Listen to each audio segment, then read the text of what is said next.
Oh, love it. All right. Hey, you guys, welcome to Splinterlands TV. It is I, the Sai. It's truly a pleasure to have you here on the first stream of the new year. Hope you guys had a great New Year's. And, of course, Happy Christmas, those of you who were joining me previously. And here we are, 2024. Let's get things rolling. So I'm glad to see you all here. The Fizz, how's it going, buddy? Nice seeing the chat already. I got a few things planned to talk about today. First, we're going to open like the EoS chests I always save for you guys so we can kind of enjoy them together. And I've got my top 10 list of commons and rares from Rebellion that you're probably not using right now. So, I mean, I'm not talking about things like of the Wailing Wraith and the good rare summoners and stuff like that. I'm talking about the ones that you probably maybe didn't even buy because you're like, when would I use these guys? But I've got a few of those uses here as well. How's it going, birds, bees, and trees? 1, 2, 3. Nice to see you in the chat. All right, so, I mean, without further ado here, let's kind of get things cracking. So, again, I want to welcome you guys to the stream. Those of you who haven't joined me before, it's I, the Sai, and I stream every Thursday between 9 and 11-ish. Might try and wrap it up a little early today, depending on how things go. As you can see, we've actually got challenges available for, for modern now, so I'm super pumped about that. We can do like modern challenges. I know this is a feature you guys have been asking about for a very, very long time. I know I have been since I started on Splinterlands TV. That's got to be what, 2 years ago now at this point in time or something like that. I know that I've been like, hey, you've got the ability to do gold cards, alpha cards, gladiator cards, but no modern cards. Like, it seems so strange, but here we are. We finally got modern. We got a few of these other release notes that were super important. No more starter cards in tournaments or brawls, which is awesome. Now you have to actually own or rent the cards to be able to play in those. And here's a big one. Oppress is going to increase the damage against units with weapon training. So finally, Oppress is good again because Grimbarden Smith, right? Grimbarden Smith, he can actually get taken down. And that makes some of these cards obviously infinitely more valuable, including Executioner Kron and their likes. The rest of these I never really had a huge issue with, but very important though, at least these ones here. I find this is going to be a big shakeup here, that starter cards aren't available in tournaments, and of course the Oppress thing, that's the big news. The pack opening history is cool, but here we go, and the modern challenges. So that's really awesome. I love it. And yeah. Okay, so we're going to go and jump right into it at this point in time. Let's go ahead, let's open up some chests here, okay? Let me just get things here going. All right, so those of you who are just joining me, I always like to save all my end of season chests for you guys. I know I could have opened these a few days ago, but it's just not as fun when I don't have you guys online with me getting to enjoy it. And like I always do, I'm going to log out here. I've got 2 friend accounts that I open the chests for, Slunchy and the Machine, who's obviously got the best luck, as we all know. And then I've got 2 bot accounts in Wild that are just silver bots. And then I've got my main account, who I kind of roam around in Diamond with it these days, because I'll take too many penalties for underleveled cards if I move up to Champ, which is a real shame, because I'd love to be there. So I always like to start with looking at the value of these accounts before we go into it to see, like, for the value of the account, what is it that you're actually gaining? So we're going to start with the good old Slunch and Munch over here. There we go. And the value of his account is 51. So it just always fluctuates between $1, $2 every time that we seem to look at it here. And let's go over and let's open it up and see how he does today. He's just a bronze bot. Got his old Archmage token. And you guys might know Archmage had some problems initially for a while there. So who knows what's happening with Archmage right now. I think it's back up and running. But there's a little bit of downtime, so I doubt that he's going to have as many chests as he normally has. Let's take a look here. The battle log. Is he not even battling right now? Well, we'll have to figure out what's going on with his account. I'll have to go and fix it up for him if it's not actually doing any battles. But let's take a look at his chest. So again, $51 account. Doesn't have... He actually has a lot of bronze chests for once. He's normally doesn't get very many. And let's see how things do. 0.6 SPS for bronze account. And this is one of the reasons why I'm not a huge fan of bronze. Like, obviously you get excited if you open a legendary, but they're few and far between. And then anything else you open is like 1 potion, 6 merits, half of an SPS. Like, it's just not that exciting. So I'm always happy to move up in leagues. And I'm really hoping that they find a way to kind of incentivize more of us to move up in leagues. I just recently found out that the reward share is actually split between Modern and Wild for each rank, or I should say for each league, when it comes to end of season chests as well as daily chests. I always thought that those were also separate, but they're not. They share the same pool. So I'd love to see those pools be separated 50-50 between Modern and Wild, the same way that like the Battle SPS is, because I think that that would make a lot of these chests a lot more exciting for Modern players. But right now, they apparently share the same pool, which is something I just learned from Mondroid when we were talking a little bit earlier. 0.19. Oh, there you go. There's a good one. An Ava. That card's fantastic, especially with the Owl. Aves the Owl plus Evelyn Overa. Aves and Evelyn, they go really well together. I've been using that combo quite a bit, especially in Poison Rule set, when you can use Grimbard and Smith, followed by Owl, followed by Evelyn, and then at the very back, you've got the Angel Girl. Because those guys, that's 3 immune characters, all of which are doing like 3 magic attack. Really good. So nothing exciting there for the Slunch and Munch. Let's take a look over here at how he's doing from a seasonal reward standpoint. Check rewards. And again, when we're looking at the value of the rewards for the season, he's got 10 cents, but it's a little bit misleading because again, over here. He's got 34 cents, but again, it's a little misleading because it counts all of these as $0 in value. And it doesn't look like he was able to pull any kind of legendaries, and his only mythic here was the Evelyn. So relatively unexciting, like most times the bronze accounts are. Let's take a look at the silver bot accounts that I have. Obviously, we're going to save Machine and Silence, the real Silence for last.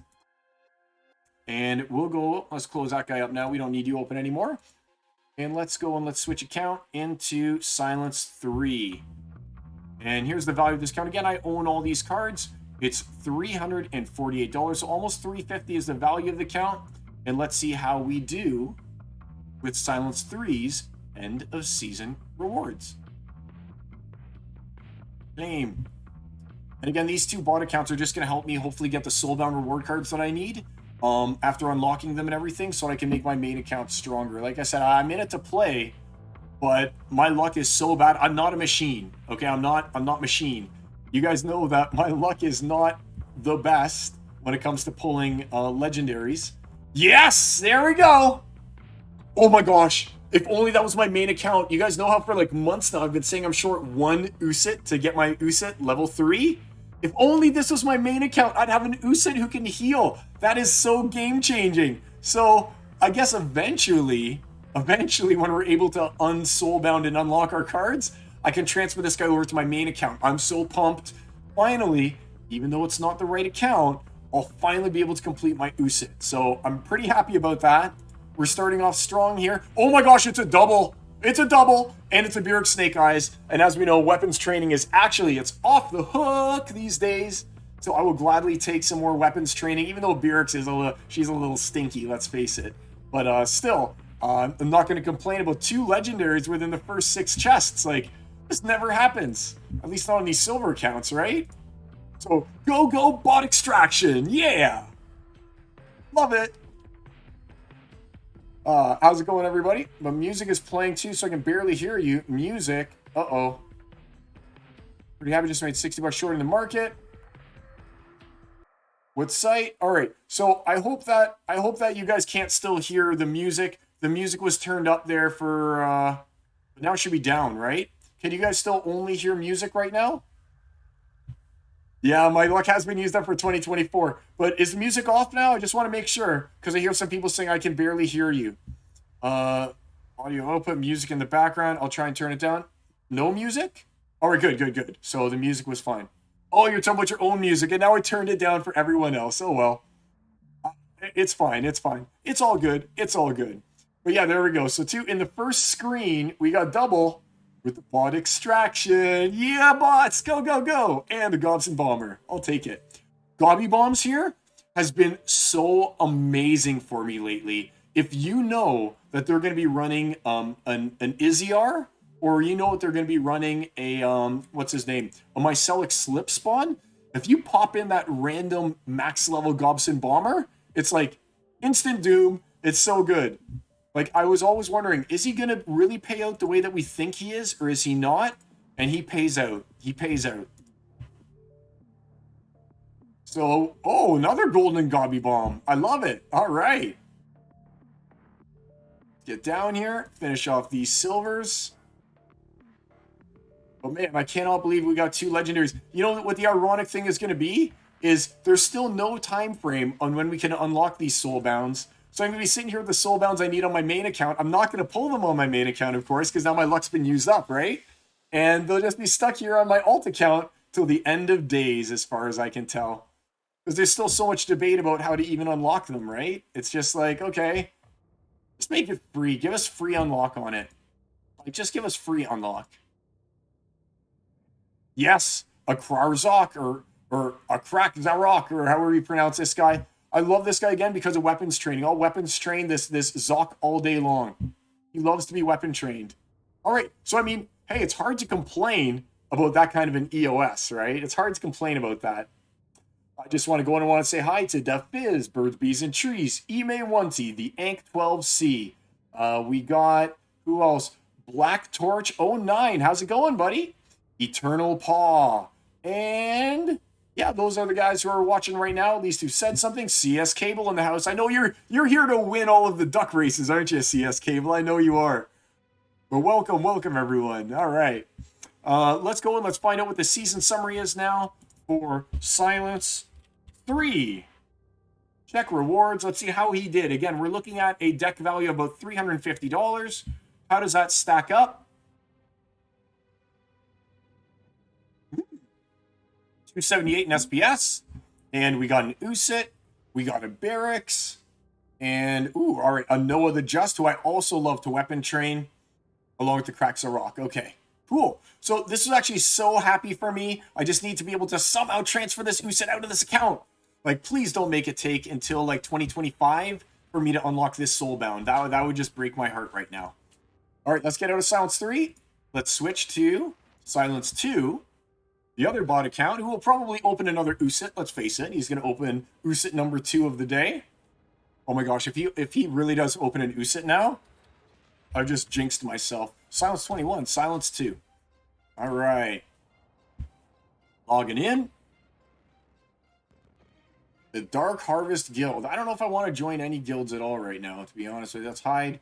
Let's close. I can always look at that later. I don't really like having my bots extract from the guilds, but I kind of do want to crack those. Gladius packs. You know, maybe I'll open a Lucky Quora, and that'll be one of the people that everyone complains about when my bots play Quora all day long, right? Oh, I love it. The salt. I love the salt. So Silence here, Silence 2. That accounts 441, and let's see how he does with his claim. So he's a little bit better. You could see Soulbound being unlocked, but it's being painful to do so. I know. I don't see them unlocking it for less than 2x burn right now, to be honest. And Ime says the same thing. Unlocking will be 2027. Womp, womp, womp. Womp, womp, womp, womp, womp. There's a little oboe because I haven't gotten to do it in a while. Ever since Splinterlands TV's gone off the air. Oh, Will-o'-the-Wisp. The sad oboe. We don't really get to hear it so much. There's no Wheel of Doom for the sad oboe. All right. So Psy 2, the more expensive of the two bot accounts. I always start by giving my extras to Psy 2, then it kind of filters down to Psy 3. But these guys get all my extras delegated to them. Speaking of which, I should check my delegations to that new player. Oh my gosh, it's another legendary! It's a Birksnake guy. Okay. Nice. So out of 2 silver accounts, I got 3 legendaries. This does not bode well for my main account.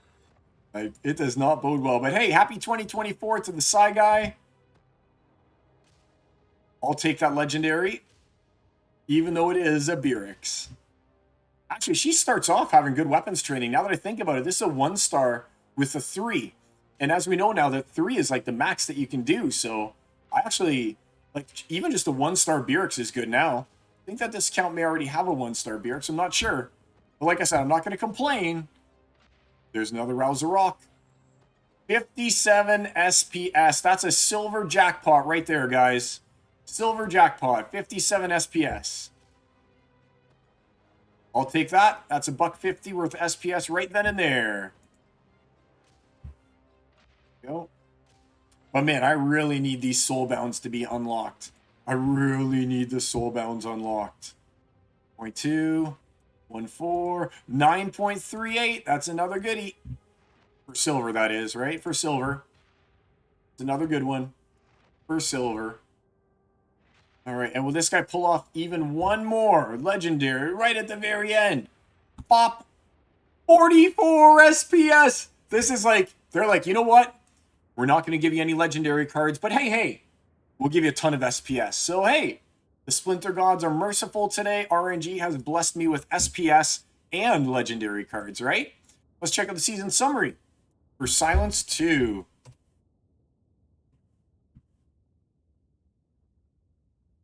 It may be the only way to get the last 2 life summoners I need just to reach level 4. Your rewards have been so bad, and you made it to Diamond. Birds and bees, don't worry, my Diamond account is coming up. You need to delay opening, yep.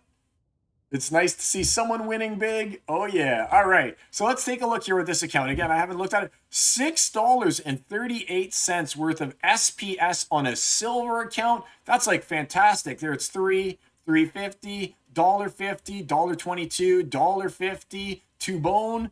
Like, this was good from an SPS standpoint. And let's see all the legendaries. How many did they pull?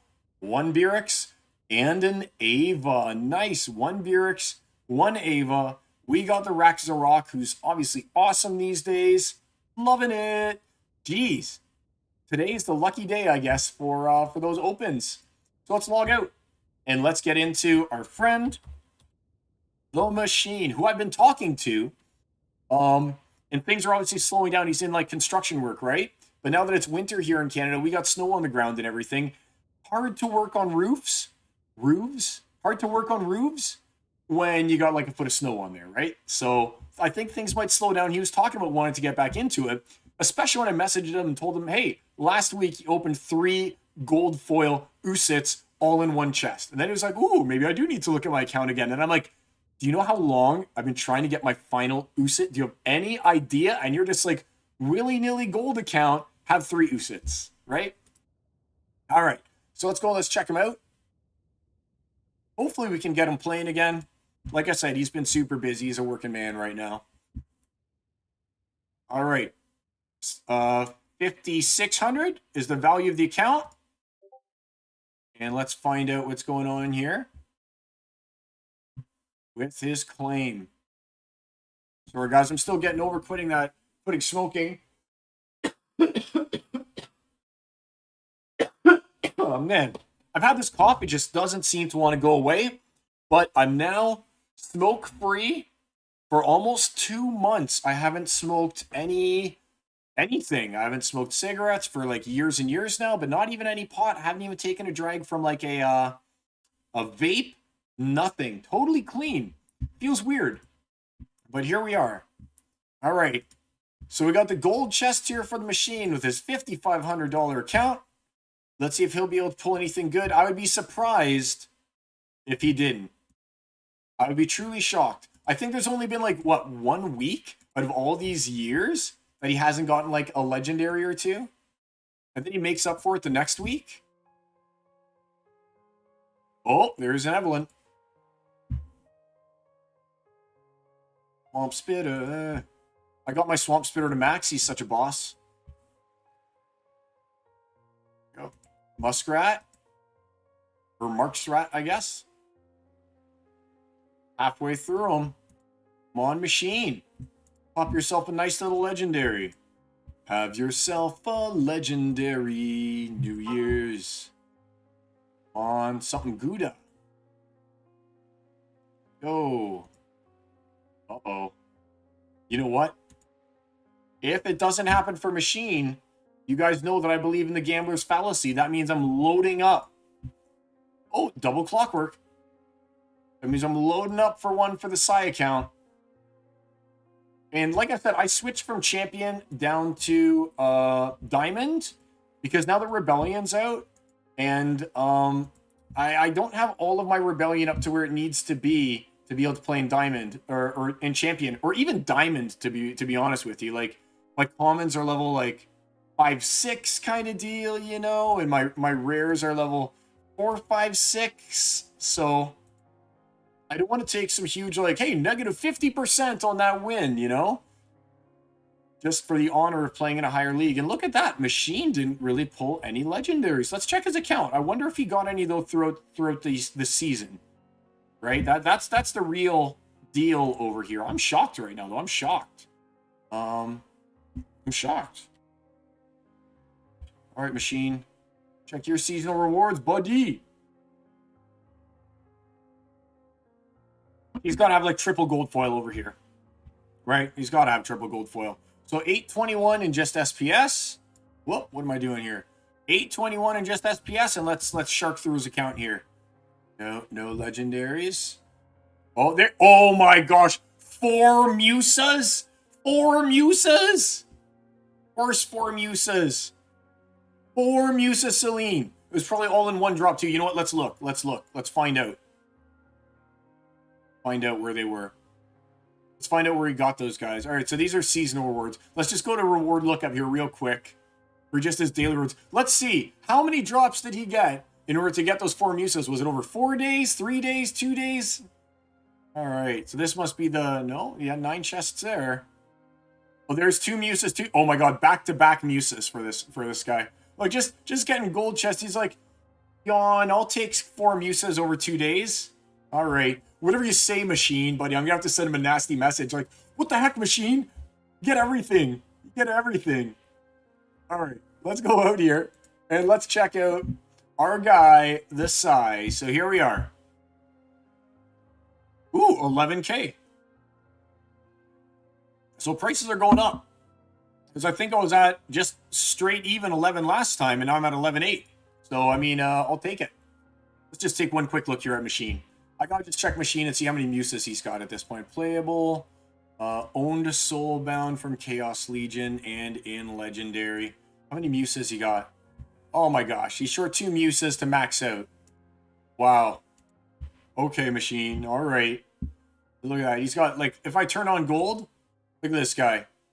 Look, he's already got a 3-star. He's 1 away from getting 4-star. He's already got a 3-star. He's 1 away from getting 4-star. And he's got a 3-star Musa Celine. I'm disgusted. I'm disgusted. Log out. Log out. Log out.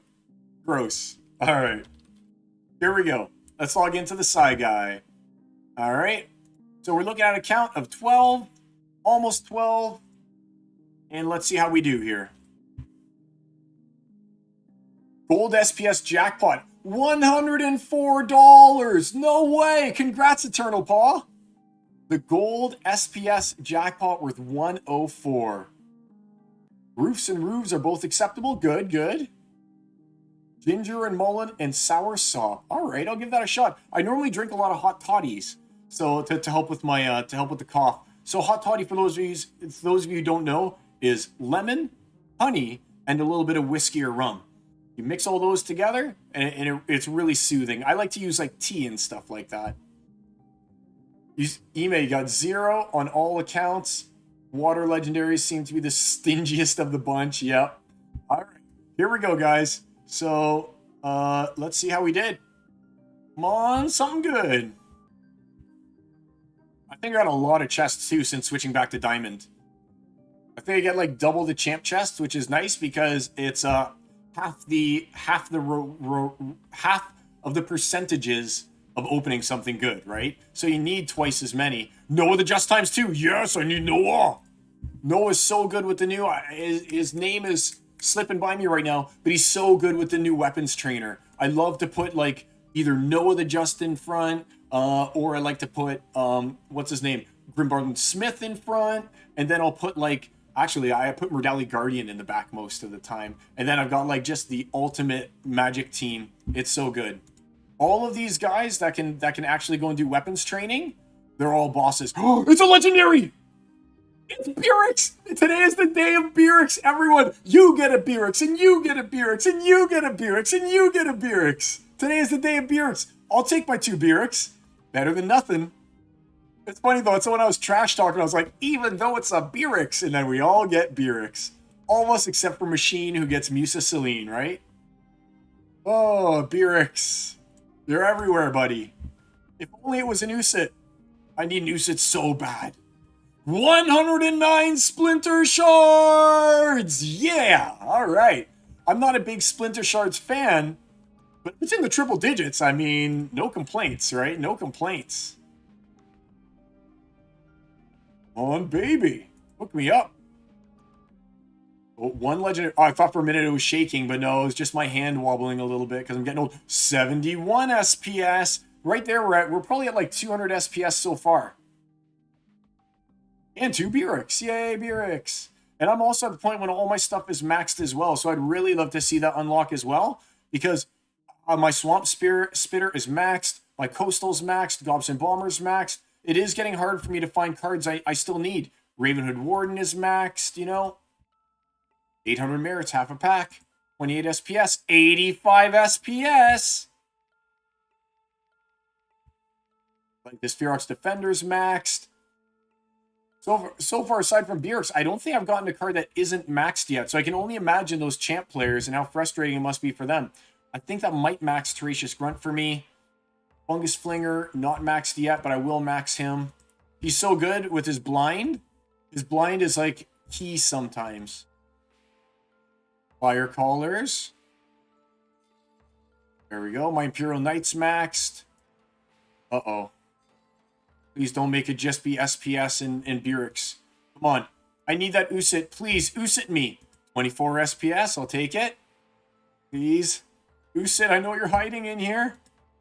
Usit. Usit, where are you? Usit.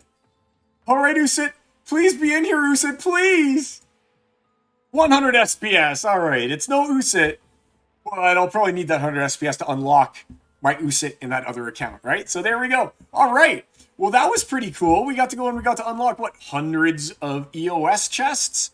Let's check out the seasonal summary again for Silence this time and see how we did. Come on, baby. Silence. Seasonal summary. I know it's going to be an SPS city. I can tell you that much. Look at 8. What? That's so weak. Okay, I was like, that's so weak. So weak. But it's because it wasn't the right account. $50 in SPS. And 2 Beerix as a legendary. And oh, come on. I let my kids open these, please. No. Oh, 2 Kulu Masterminds. Ooh, that's juicy. So 2 Beerix, 2 Kulus. I think I remember opening those Kulus and combining and now I have a 3-star Kulu. But yeah, there we go. All right. So 2 Kulu, 2 Beerix. I mean, I'm not going to complain. It was a good season, plus 50 bone in SPS. I like it. I like it. So there we go, guys. Thanks for tuning in with me and watching those EoS chests. It's always a pleasure waiting for you guys. Like I say, it's kind of a little bit like, oh, I hate waiting, but at the same time, I love waiting. So I'll do those with you guys every time there's an EoS, of course. So until next time with that one. All right. Let's take a look here. I'm surprised we can burn gladiators, but not the SB reward cards. My renting account picking back up. All right, let's take a look here. Uthera, welcome to the stream. And you've gotten 9K SPS in a diamond chest before? Whoa, buddy. That's all. Let's take, I'm going to break out the calculator right now. So 9,000 times 0.03, we'll call 0.033, $297 in SPS. Dude, you're crushing it. You're crushing it. Do I not give a shout out here to you? Adaparek, nice to see you in here. Wow. All right. So, hey, that was pretty good. Let's take a look at my renting account since you asked, Fizz. Let's just take a quick look. So, where will I go? I'll go to over here and I'll switch. Oh, I got to log in here quickly. I think that it has picked up a little bit, but then I made it shrink again because I started taking out all of my what do they call all my rebellion cards except for this Arcane, who never seems to get rented. So I've got a Kane there. So right now I've got 457. I mean, I'm not going to complain about 457 on an account that's worth like 1,700. I mean, it's all right. 9.5% year return. So that's $170 over the course of a year. I'll take it. That's enough for me if I don't spend a penny to finish maxing my Arcane. I wonder if it'll let me transfer from within here. No, it won't. Okay. So yeah, let's actually take a look at Rebellion, how it's doing. Rebellion only. And obviously, Avena has dropped hard on what she was renting for. Fabiano's picked up a little bit. No one wants Rosa and Reclaw, even though they're super cheap. Look at poor Reclaw. No one wants to rent him. No one wants Rosa. I'm surprised that no one's picking up this Arcane, though. I'm really surprised that no one wants Arcane. But, I mean, at 78 DEC, she's a little expensive, so I get it. If you're playing in, like, silver or something, that's when you probably want this kind of an Arcane.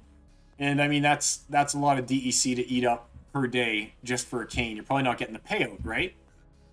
So, yeah, it's picked up a little bit, but nothing to write home about. I mean, I'll take my slow incremental gains on it. I really should transfer that DEC out and send it back over here. All right. Well, I was also able to go and I was able to... Ooh, let's take a look.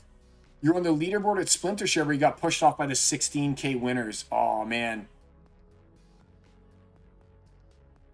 That's still such a big win. $300 in SPS. And don't forget, if SPS goes up to, like, being worth 30 cents each, I mean, let's play the game, right? Let's play the imagination game. If it goes up to being like 30 cents each or something like that, I mean, now your $300 is $3,000. That's just... Imagine playing a game when you go open a chest, and within that chest is a $3,000 bill.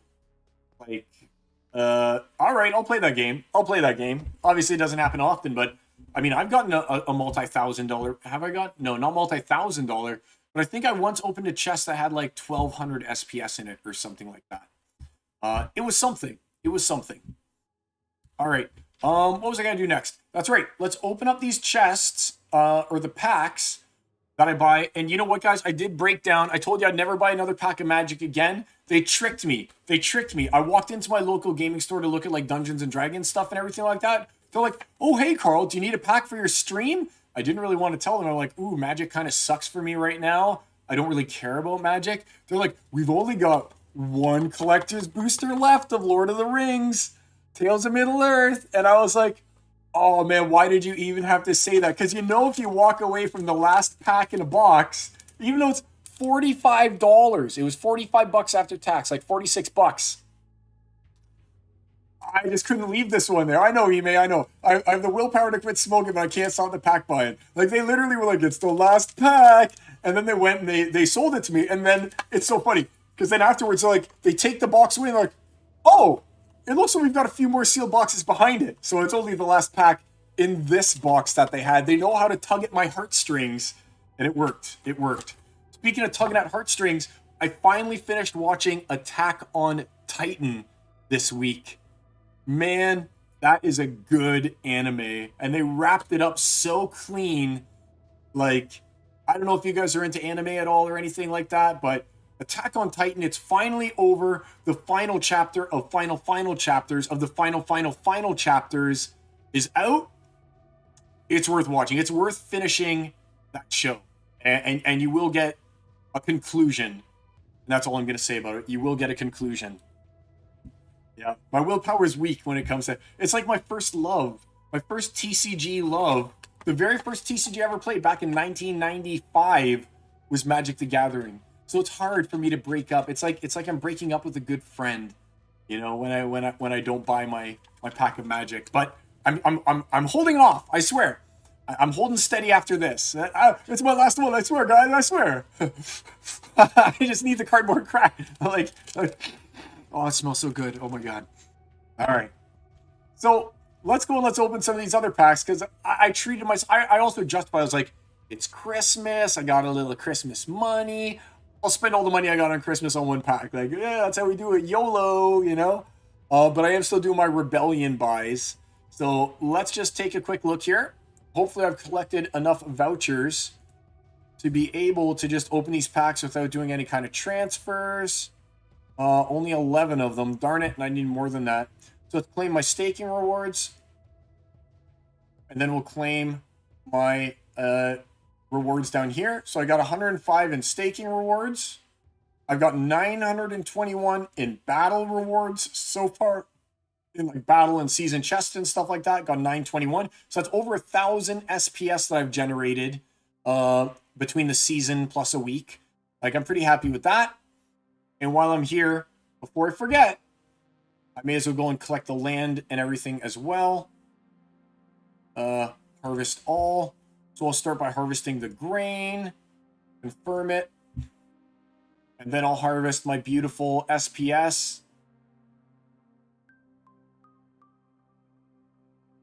There we go. SPS claim. Give me that SPS. Now, I want to see how much it's actually claiming here. All right. So 94 and 9. So I got 84 SPS. So I just want to go and do a quick calculation. We'll call it 85 SPS to be generous, times 0.033 equals, so $2.80 a week, basically, I'm making from my land plots. $2.80 a week. I don't know how I feel about that. And don't forget my commitment to this. I'm going to show you guys a really cool thing, okay? So here we go. Here's Baron's Toolbox. All right, I'm going to post this one here. Those of you who don't know Baron's Toolbox, absolutely phenomenal app. Let's go and pop that in here, okay? There you go. So you guys can take a look at your own stuff. We can take a look at Silence right here. Land lookup. So here's all my lands, and you can see what I got on it, okay? So I'm pretty much dedicating, what, 20, 40, 60, 80, 100, like 100,000. Like, I've probably got, man, there's got to be an easier way to do this. All right, let's take a look at my, how do I look at how much DEC I have to have staked? All right, so I've got almost $200, $190 worth of DEC staked on these plots in order to get my $2 worth of SPS. Like, I have a lot more uses, I think, for that than my $2 in SPS. But I always live, hope, and dream that one day SPS will be worth more. Because then obviously if SPS becomes even worth 10 cents, then I mean that's a 3x, and it's actually like, hey, you're getting like $10 American a week instead of, you know, $3. So hopefully it will eventually pay off. But here we go. Let's go back over here. I totally recommend using this. It not only lets you look up your land plots, but if you ever wanted to look up other people's land plots, you can do that as well, right? But this is just a nice, quick, easy way for me to reference what I've got on each one of these, the production that it's making. So you can see hourly, I'm getting grain 213. Hourly, I'm getting 0.25 SPS, and hourly over here 0.29 SPS, you know? But right now, the $3 is costing me $190 in opportunity cost. Would I be better putting that somewhere else, like even in a liquidity pool or something like that? Because that's not very good returns, right? Let's just try this again. So it was like $2.80 times 52 equals $145. So for the $190 I have in DEC right now, I'm going to make back like almost 100%. Like, I'm not going to say the returns are bad, but could I put that somewhere else to make higher yield? Like, what's the liquidity pool looking at right now? You know, let's take a look. Let's take a look. What's that place called? It is called, darn it, I can't remember. I have to do it the long way. There we go. Activity pools. I have to do it the long way. APR, no, these APRs are lower. Look, there's no APR that's as high as land. And then you can also get slippage on these guys too, right? So it looks like land is still the place to be. It's better than a liquidity pool, right? So how do I have 0.01? Have I got something in here? That doesn't make sense. That must just be a display error. It must just be a display error. Whoa. Okay, yeah, must just be a display error. Okay, cool. Let's get out of here now. So there you go. At least you know that when you're looking at almost 100% on land, it's better than liquidity pools. That's something. That's something to be happy about. It's still the right play. It won't last, but here I am just casually playing my alt while listening into music and sigh. Apparently, I'm now #1 on the bronze leaderboard. Let's just take a quick look. Give some props out here to Ime. Is that you? Oh, you must mean wild. You must mean wild, right? Leaderboard for bronze. Are you Dexter Morgan or are you Nadeza Koshka? Nadezhda Koshka. Cool. Oh, that's your cat's name? That's awesome. Good job, Ime. Nice work, buddy. Good win percentage there as well. Nice win percentage. Keep it up. Yeah, you can do it. And meanwhile, I just got slaughtered. I was doing so good. And then I took like 3 or 4 losses in a row. And I took literally, I was like, win. I was like, yay, I made it up there. I earned like 110 points. Woo. And then I took 3 losses in a row and lost like 90 of those points. And I was like, I guess I'm still plus 20. But you know, it was very, very disheartening to go on like this huge win streak. I've won like 10, then you lose 3, and it's like, see ya, progress, 0. Time to restart. Okay, so I don't think that I have, let me find out. I don't think I have the vouchers that I'm going to need here. Vouchers. Oh, I got 64 in my SPS chain. Okay, cool. From SPS chain to in-game, quantity 25 and transfer. There we go. Let's send some over here. I'm stocked up. You can see in my Hive engine here, I'm stocked up so I can buy those battle carts, or whatever they're called, battle wagons. I haven't even bothered to log into the Mav server yet. I've got no idea what to do, how they work. But I figure I'll just wing it, you know. When the time comes, then the time comes, and I'll figure it out. And ta-da! Birds, Bees, and Trees says you are #1. All right, let's go buy-in. So shop, buy now, but I won't make the same mistake as last week, which it didn't even record properly. And I won't use accidentally DEC to buy and then credits to buy, like I did last week. All right, bonus packs, 5 packs, pay with credits, buy 20,000 credits and 25 vouchers confirmed. It's harder for me to get DEC than it is credits, right? Credits, I just credit card information, like normal. But when I go and I try and buy DEC, it just doesn't happen. So, all right. And you know what? Let's buy these guys too. Let's get them up there because I always open my Gladius cases with you as well. 14, that gets me 7. We just crush it. I've gone 2 weeks in a row with no losses whatsoever in my brawls. And you probably, Carl, you're just saying that. No. Here we go, YGG Brawlers, come on. Make me look good, guys. Make me look good. Where are you? Never do general. All right, it's not there. Tracker. All right, here we go. So here's last week's results. And you can see right here. That's not it. That's from 28. Well, I did it. See, here we go. Guaranteed phrase for flawless me. Right here. Silence. And then the same thing happened again this week. Crushed it! Yeah! Now give me my Gladius cases. Good. All right. That wouldn't do. You don't know me that well, DeFizz. I totally do something like that.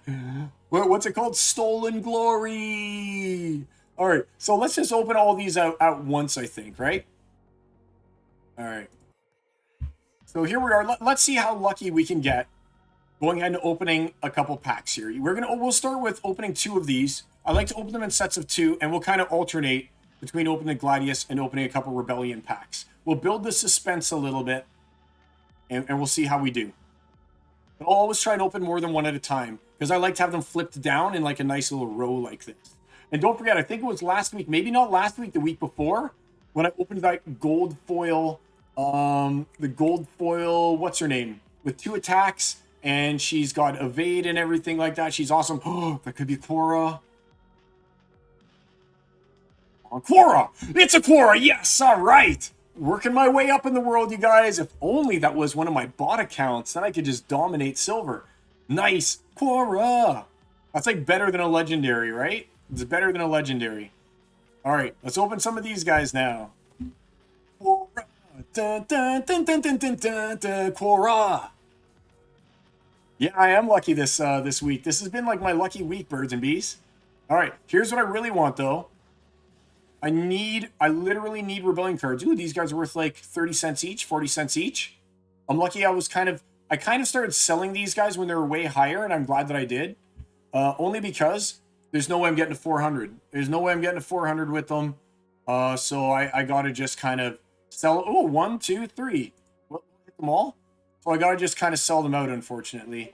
I hate to do it, but there's a Nomos and Dude Slayer. Okay, so this guy's worth like 50 cents or something, and she's worth $1.50. So it's like $2. He's worth 30 cents. So $3 over there. Call it $4. So a 50% loss. Not bad, not bad. Let's open 2 more here, and then we'll end it with 3 of each one at the very last time. We'll end it with 3 of each one. I've just got those Chaos Legion kicking for my kids to open. Whenever they're like, Dad, we want to open a pack. I'm like, you guys can open the Chaos Legion. Go. All right. Wow. All right. Captain Katie, can't complain. And Cutter Breeze. All right. All right. It is what it is. Oh. So I guess I have to open all 3 of these right now. So I'll open all 3 of these. Then we'll open all 3 of the Gladius. We'll end on the Gladius. Now I wish I'd bought 6 packs. So I could have done 2, 2, and 2. All right. And I've had really bad luck with these Rebellion packs lately. I've had really bad Rebellion luck. I started off strong with my Rebellion luck, and then it just got worse and worse. Why wouldn't this show up as a 2 underneath it? That's kind of weird, isn't it? Isn't that what normally happens? They're all in a pile, and they have the number 2 underneath it. Will my bad Rebellion luck continue? Oh, it looks like it's going to. Yikes. Alright, I needed some of her at least. Okay, Moxie and Rebel, that's 250 right there. And... oh! We hit the pay dirt. We hit the pay dirt. That's how you do it, guys. You gotta complain. If you don't complain, you don't get the payout in the gold foil summoners, right? You gotta complain. Yes. Underboss Fabino. Do you almost make up for it, or are you worth nothing these days? Let's find out. I gotta find out what the Underboss is worth before we go any further and open those last Gladius packs. Let's find out what the Underboss is worth. Rare. Underboss Fabino, where are you?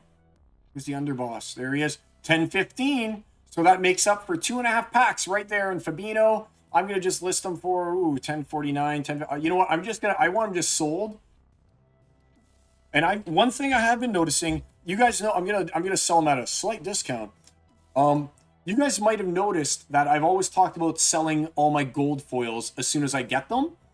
The market for the gold foils is starting to actually come down. I've noticed that it's been taking longer and longer for my gold foils to become sold. So I'm wondering if the people who are like actively looking for the gold foils are starting to be like, we've got all the gold foils that we need for the level that we want to bring them to, or what? So that is something I've personally noticed, is that it's getting harder for me to get rid of my gold foils. So just take that how you will. But I've definitely seen a slowdown and a price reduction, therefore, in what the gold foils were going for. All right, we got a rare. You know, at least I hit that Quora. If nothing else, hitting a Quora is always a good day. All right, triple rare. Cutter Breeze! All right. Well, hey, there we go. I mean, that wasn't too bad. We got a Quora, we got the gold foil, Overseer. Things were actually pretty good, I'd say. Pretty good. So there we go. We did a little bit of a pack opening there as well. All right. Let's see. Did he see Bulldogs win with him? Yes, I did see Bulldogs win. So I liked when I saw how Bulldogs kind of increased their power in order to activate Force Field. I loved that. Was a really good win. But at the same time, I was like, geez, you're not playing any Afflict? How can you run a team with no Afflict? Because he was able to continually heal his taunt guy, right? So I mean, you got to play Afflict as well. It was a really cool strat, but you got to play Afflict. How do you not put like jam the best card in the game, which is Dr. Blight, into every single match? He's got to be in every match. Really cool strat though. I like the options that this actually puts into the game, because before it was just a little bit like, oh, you make your team and there you go. And now being able to do that to your team or the opposing team, it was pretty sick. Especially since he put it on that Coastal Sentry too, right? Whenever I play Coastal Sentry, since mine is max level, I'm always like, oh, please, please be playing something that gives me -1 to my attack to bring her back down to 4. And then even if that happened, and then to just boost it back up again, oh man, heartbreaker. All right, you know what? I'm actually going to go over here. Let's take a quick look at my cards, because I want to make sure that it sells. I've got this one card for sale right now. This guy right here, this Agraxis Magus, and I don't really see what his whole deal is, to be honest with you. I'm actually going to remove this right now. Remove. Confirm. This Agraxis Magus, I don't like this card. I don't know why it's worth like $6, other than the fact that it's water and it's a rare. Let's go to buy cards. Let's go to gold. Do rare and water. What's the low bid on it? Card bid 450. So there was actually a higher bid than that. It's been cleared out. I wonder if they were just like, we don't want it either. So I think that I'm actually gonna do 449 on it. I'm just gonna get rid of them right now while the getting rid of is good. I don't even want to relist this guy cheaper. So 449, because I got a feeling he's just not gonna sell. So let's go to my cards. So 449. 449. I'll just take my free packs out of them. 449. 449. Sell. 4.49. Review. Confirm. I just want this guy gone and sold. Honestly, I do not see the big deal with this guy. See you later, buddy. You can get sold into the high bid, because I don't want to get stuck with him. And I got a feeling that he's a guy you could get stuck with. He's definitely not one of the guys I'll feature in that little segment today, when I'm talking about like commons and rares, my top 10 commons and rares from Rebellion that you might be missing playing with. So let's just take a quick look here. There we go. It must have sold. Let's go over to Peak Monster, Market History. Good. See you later, Agraxis Magus. Sorry, Hanv. You got stuck with him. Hanv. Hanv, if you're watching, I'm sorry you got stuck with those guys. Let's go to the market. Let's just take a quick look at him. So 555. Yeah, he's almost at like look at him. Only when you get him up to max level. Ugh. Only when you get him. Oh. Stats. Only when you get him up to max level does he even get that second damage for the Bloodlust. And the thing that turns me off about him is, if he did not have Scattershot, I'd like him. But this Scattershot just makes him, in my opinion, like unplayable bad. Like he's one of those guys. I'm just so confused as to why he's worth 51 cents. Like, I almost want to take all my guys, list them for 50 cents, and just try and sell them, but I need them for the conflicts right now. That's the only thing that's keeping me from selling a Agraxis Magus, because I want him for the conflicts. But even then, he's not safe. How many do I have? 26. Like, that's 13 buckaronis that I could have for this guy. Like, am I missing something? Consider bronze. All right, let me take a look here. That's crazy, because RW is so expensive. I just considered bronze or silver level. Glad to hear you're doing well to be able to buy those gold foil RW. Yeah. Nice moves, Ank. If you're one of the people who can do it, you're one of the people who can do it. Maybe I should sell some of my stuff into your buys, if you got some buys on there as well. Because I've got some extra Rift Watcher as well that I wanna kind of ditch. You know? Look at that Soothsayer. 14 bone. Profit 10 bone. I'll take it. All right. So, what should we do next? We've opened those packs. All right. Let's do it, guys. Let's get to kind of like our featured article of the stream, when I'd like to talk about the top 10 common and rare cards from Rebellion that you might be sleeping on. Now, again, I'm not going to be talking about cards like the Moxian Rebel, the Soothsayer, or the Wailing Wraith, or any of those like rare summoners, or even like the common summoners. You know, I'm not going to talk about those guys. Those are in a known quantity. Everyone knows that those cards are good. Okay, but there's some cards that I feel like we might not be quite evaluating to their full potential. And especially since I've been like, ooh, I kind of really want to get these cards. And now I've got my own bids in to try and like get them up to a respectable level. So this is in no particular order except for the last one, which I think is like the number one sleeperish type rare card that I'm happy that I was able to bring up to the level where I wanted it to be. So without further ado, let's go and let's take a look here, okay? We'll hit up the market. I'm going to go to Rebellion. I said I'm going to go to Rebellion.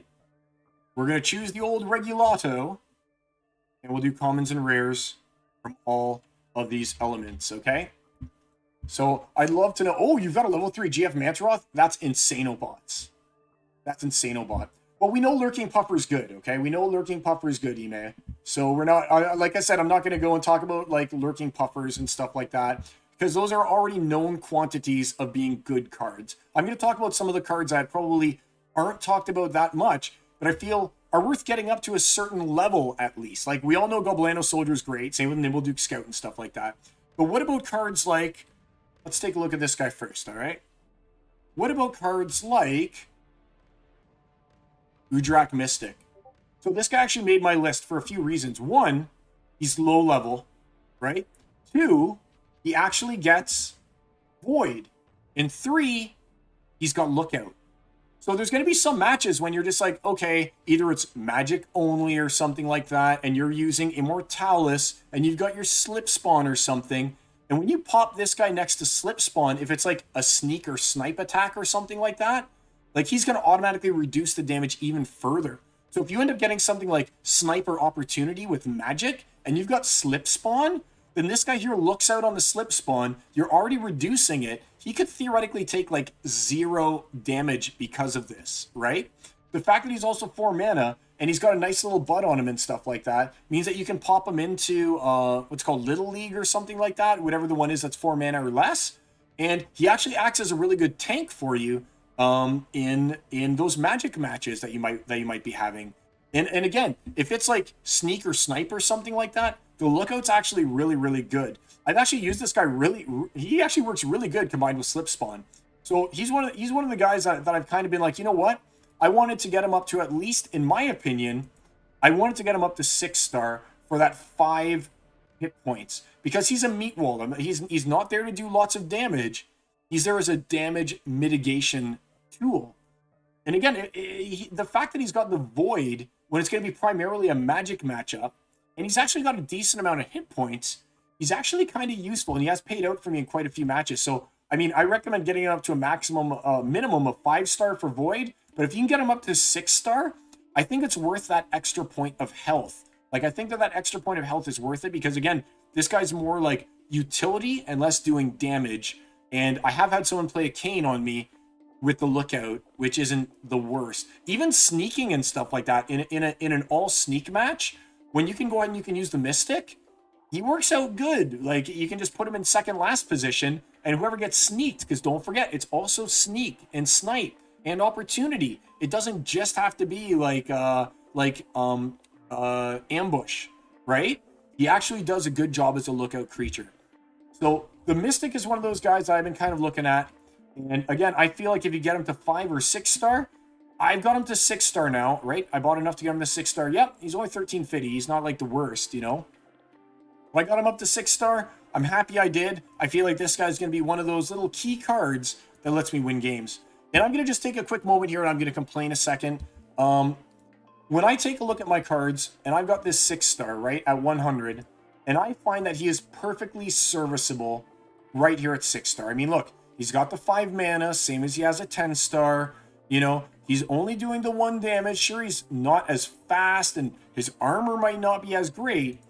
But the problem with right now that I see the penalty for cards that are under-leveled in a higher league really hurts me, because I don't want to invest in another 300 BCX of Eurojack Mystic just to not take a penalty if I were to go into Champ League, right? Like, that right there is going to be times 14, x 0.14 equals, that's another $42 for a minimal amount of extra benefit, in my opinion, like a minimal amount of extra benefit just to not get penalties. So I'm really hoping that when they work on the new player experience, like they said, that they're going to fix that and just eliminate the penalty for having low-leveled cards in a higher-level league. Because I would move up to Champ if I could still just jam my 6-star Mystic without taking a, 5 per league? Without taking like a 25 or, without taking a 20% penalty for having used them. I think that's the way it works, right, guys? Correct me if I'm wrong, but I think it's 5% per level that you're under-leveled. Like, I'm not going to pay $42 to not take a 20%er. I'm already taking a 10% hit whenever I use them, even in Diamond, right? And I don't even think that the extra 120, so would that be 120 times 13? I don't think the extra $15 is worth it to get him from 1425 to 1535. Like, I just don't think that's worth it. I think his main stat is his butt, and once his butt is maxed out, no real benefit. And again, that's hurting me for moving up to Champ, where I think that, you know, I put almost $3,000 into Rebellion, and I still buy my 5 packs a week to open with you guys. I don't like that rule. We've now got no bots in Modern, you know. We've got SPS and ETIF staked. I think enough is enough. Like, let me move up and use the cards that I have at this point. Pardon me. Whew. At least now it's a productive cough. I went like a 2-week span when my cough was like a dry cough, you know? It wasn't even doing it. It was just coughing, and you get a headache from coughing so much. But now at least I feel like it's bringing stuff up again. I'm in phase like 3 or 4 of the you quit smoking, get that stuff out of you phase, you know? But I really don't like this. I complain about it quite a bit now, because it hurts me as a player to have spent $3K and not even be able to play in the league that I want. In fact, still take a 10% penalty, you know, by not playing Diamond, by playing him in Diamond. So I'm not a big fan of that, but it is what it is. Hey, Amanda. All right. So let's get back over here to the market. And what do I have here? Why is it doing that? Okay, Earth. All right. Next guy that I think might actually be a valuable addition to your team, and he's actually gone up a whole penny in price, which is actually over 10% since the last time I bought him. I was buying this guy at 6 cents. Chaos Orc.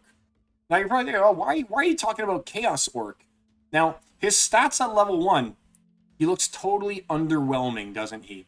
You know, and I got to be honest with you guys. I'm not talking about like bronze level play. I'm probably not talking about silver level play. I am talking about like some of the higher leagues when they can actually get abilities that make it worthwhile, okay? But when we look at this guy's stats, at 7-star, do I have him at 7-star? What do I got? I got 63 stats. So I got enough to bring out to 5-star. You know what? I'll just do that right now while I got him here. 1, 2, 3. I think I've got bids in on him to get him up to where I want him to be. But I just want to show you this nice little stat line that he's got over here, okay? There we go.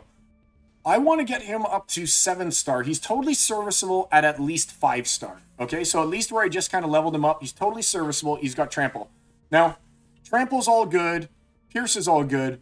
But when you combine the two of them, you get kind of like a little wrecking ball. So if you got some dude who's just sitting there, he's like, oh, I've got 1 armor left or something like that, and I got 2 hit points. This guy will not only crush through the armor and kill him, he'll move on to the next guy. And when you start getting a decent attack on him, like 4, or maybe you're using Tarsa or something like that, and now his attack is 5, or maybe you got Tusk the Wild out, and now his attack is 6, or you've got Nimble Duke Scout out, and now his attack is 7. When you've got a 7 damage piercing card with Trample, this guy is going to kill things, and he's going to move on to the next guy, and he's going to kill them too. And his speed isn't bad when you get him up here. Look, he's got 4 speed. So, I mean, sure, he's a non-bow in a lot of ways with Yasik, right? Because, I mean, he's already got the piercing. right? It would just give him a little bit of extra speed. But if you were to use him with Tarsa or something like that, or you were to just like have other ways like use him with Yasik and then buff his attack a few times, this guy's like, he's good. The fact that he's got the Pierce plus the Trample is what really goes ahead and makes him shine, in my opinion. I think that I'm going to get some use out of him in those like lower mana matches when you're like, ooh, you know what? I can't go in there with my Mantaroth or anything like that. I need a solid tank, and he's solid. He's got like he's got 3/6. Like he's not the worst. He's solid, and he's actually going to do something. Maybe even kill 2 guys a turn, depending on how big you buffed them. Or maybe it's one of those matches when it's like Sneak probably wouldn't be as good for him because of the Trample. But maybe it's an opportunity match. And again, you're using Tusk the Wild and stuff like that in here, and he's got 5 attack. And now you're getting an opportunity attack in there, and you're crushing some dude in the middle, piercing through them and trampling onto the guy behind him. I think that Chaos Orc is not the worst, and some people might be sleeping on our good buddy, the Chaos Orc over here. But again, he hits the same problem, in my opinion, here. Like, once you got him up to, like, this 4th attack at 150, I don't really know if I want to invest another 250 BCX into him. Well, I mean, he's fine because he's a tank, but all it really does is it gets him 2 extra hit points. That's it. Like, that's literally, he gets 1 armor and 2 hit points for, let's see, so an extra 180, and he's at 8 cents. So 180 x 0.08 equals, yeah, I don't know if he's worth 15 bucks to go all the way with him, you know, for that extra 1 extra armor and 2 extra HP. But he's definitely, I can see some uses for this guy because of the combination of Pierce and Trample. If it wasn't Pierce, no good. But with the Pierce and with all the buffs that exist these days on cards like this, I think that he'll see some play. Especially like in the rule sets where it's really restrictive, like a melee only opportunity rule set. I mean, you're going to want guys who Pierce and Trample with that so you can hit right in the middle and then keep on going, you know? All right. So that's my number 2. What do you guys think about that guy? Even 6% wins better than losing if that's the trade. Oh, yeah. All right. The coffee's cold. The coffee's cold. Okay. Here's one that's near and dear to my heart. All right. I'm working on getting her up as well. Sultry Barmaid. All right. For only 5 CC, when you get him up here, like I want to get him to 8-star, but even if you've got him as a lowly 3-star, the fact that you ambush and stun, amazing. So that means that you have the opportunity. I'm going to use Mantaroth a lot because, I mean, Mantaroth is Mantaroth, right? If you got a front rank Mantaroth and you're like, ambush, hit Mantaroth, Mantaroth stunned, that's pretty game breaking, you know? And her speed isn't actually bad at 3 as well. So there's the chance that you could hit, you could stun, you could hit a second time before anything else. I'm trying to get her up to 220 because I really want that 3rd damage. And I think that that's where the speed is at 4 as a max. And again, this is another one of those cards when it's like, what do you get for the extra 180 BCX? 2 hit points. That's it. You get 2 hit points. So it's like, again, for sale, we look at 180 times 11, right? So 180 x 0.11. I'm going to drill this one home to you guys, what I hate it. Another extra 20 bucks for 2 hit points? I don't know. But when you take a look at her, the ability to stun with an ambush and get 3 attack on a reasonable like casting cost for only 5, I think that's pretty hot. Especially if it's like, imagine if it's a no armor match on top of that, and then you're just like, boof, take 3, no armor, you're stunned, I smoke ya, what up, you know? And as a fringe bonefit, yeah, you know what I'm looking at. You know it. You know, it's covered a little bit by these mugs, but hey, look at that face, right? Look her right in the eyes, stare her right in the eyes. You know what I'm talking about. So I like the Sultry Barmaid. She's made the list, as Jericho would say. She's made the list. Who do I got next? Whoops. What is this guy? All right. What do you guys think of the Sultry Barmaid? You guys agree that Sultry Barmaid is a good one? You just made the list. You got it, Eternal Paw. All right. So Sultry Barmaid made the list. I check, make sure my kids aren't creeping around down here. Okay. Here's another one. Let's go to Death. And we've got the Dagon Dark Hunter. All right. So the Dagon Dark Hunter is one of those cards that's kind of, in my opinion, a niche utility card. So when it's a no melee kind of matchup, right? And now you're sitting there and you're like, okay, Dagon Dark Hunter, it's a no melee matchup. Why is it good? Well, actually it gets silence, which is pretty awesome, you know? Whenever you can get cards with silence, especially if you like expect a lot of magic, and now you're like, hey, it's Thaddeus Brood. Hey, it's Dagon Dark Hunter. Hey, I've got the Weirding Warrior to take away 2 of your armor on top of that, and you're using a card that, don't forget, in that rule set, there's very few cards that end up with sneak, right? There's like Izza, there's that new blue mythic that has the 2 attacks and is worth like $6 each for some reason, but there's very few cards that have sneak.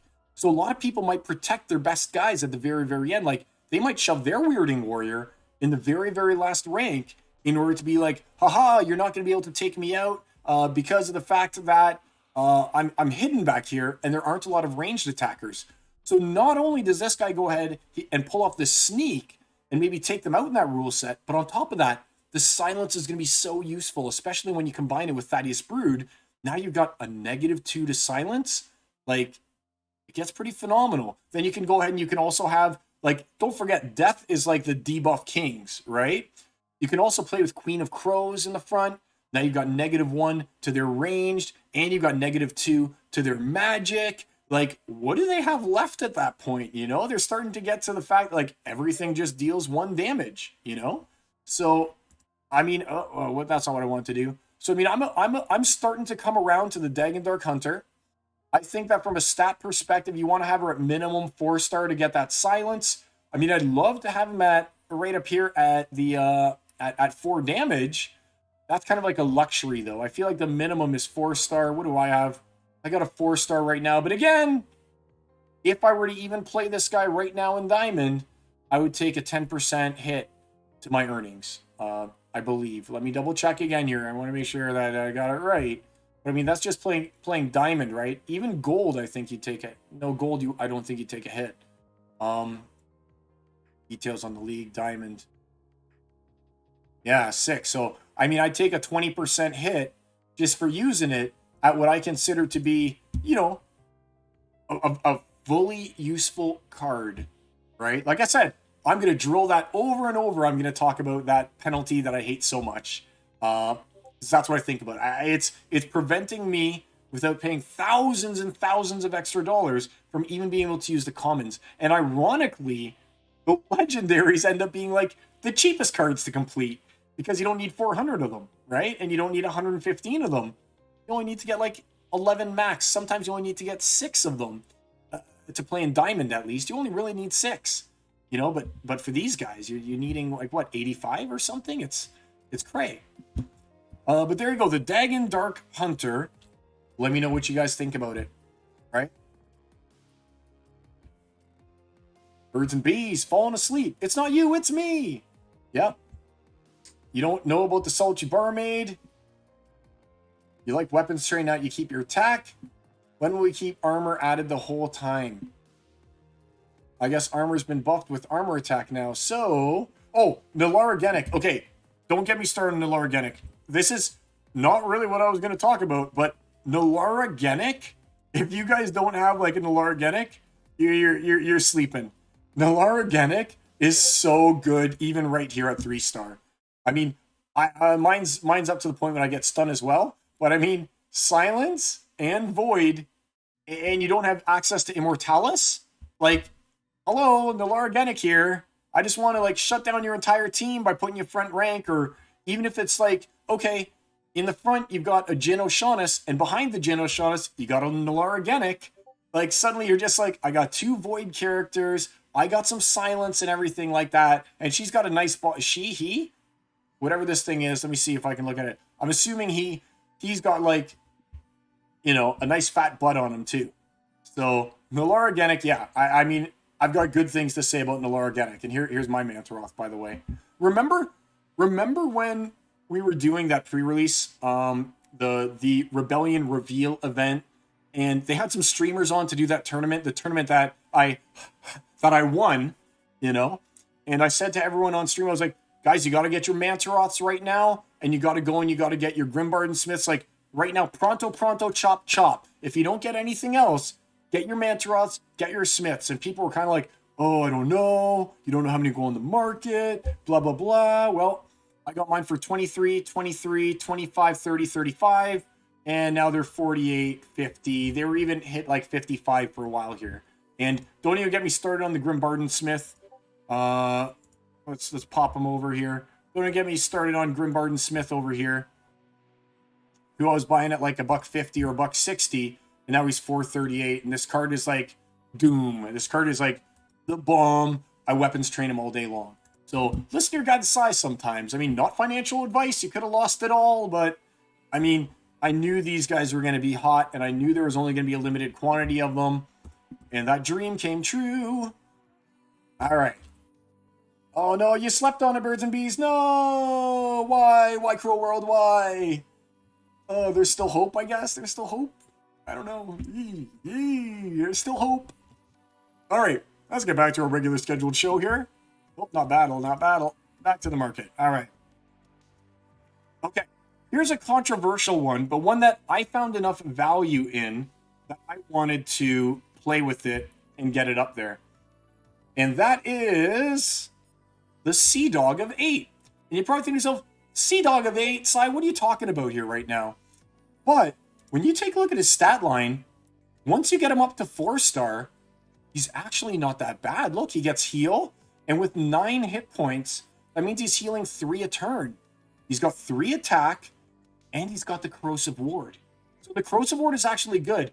If his speed is slow enough, and he gets hit before hitting back, he'll burn their shield, and that's almost like an extra attack out of him, right? Because if you break his shield, if they got 2 armor, they hit you first, you melt their 2 armor, and then you get to attack, and their armor does nothing, you know? So that's almost the equivalent of hitting for 5 if you attack second, you know? And then don't get me even started on like their Mordali Guardian no longer being able to heal the armor or anything like that. The only thing this doesn't work on, of course, is Grimbarden Smith, because Grimbarden Smith is immune. And that means he's also immune to Corrosive Ward, which thematically doesn't make that much sense, but it is what it is. And I also want to draw some attention up over here. I've got mine to 7 because I want him to have 4 attack. I mean, I do want him to be as competitive as possible. But when we go back and we look at market over here, and we look at Chaos Legion, and we look at the Summoners, and we look at where is he? Oh, I've only got those guys selected. Okay. And again, this is like an advanced play. All right. I know that not everyone's going to have them. This guy here.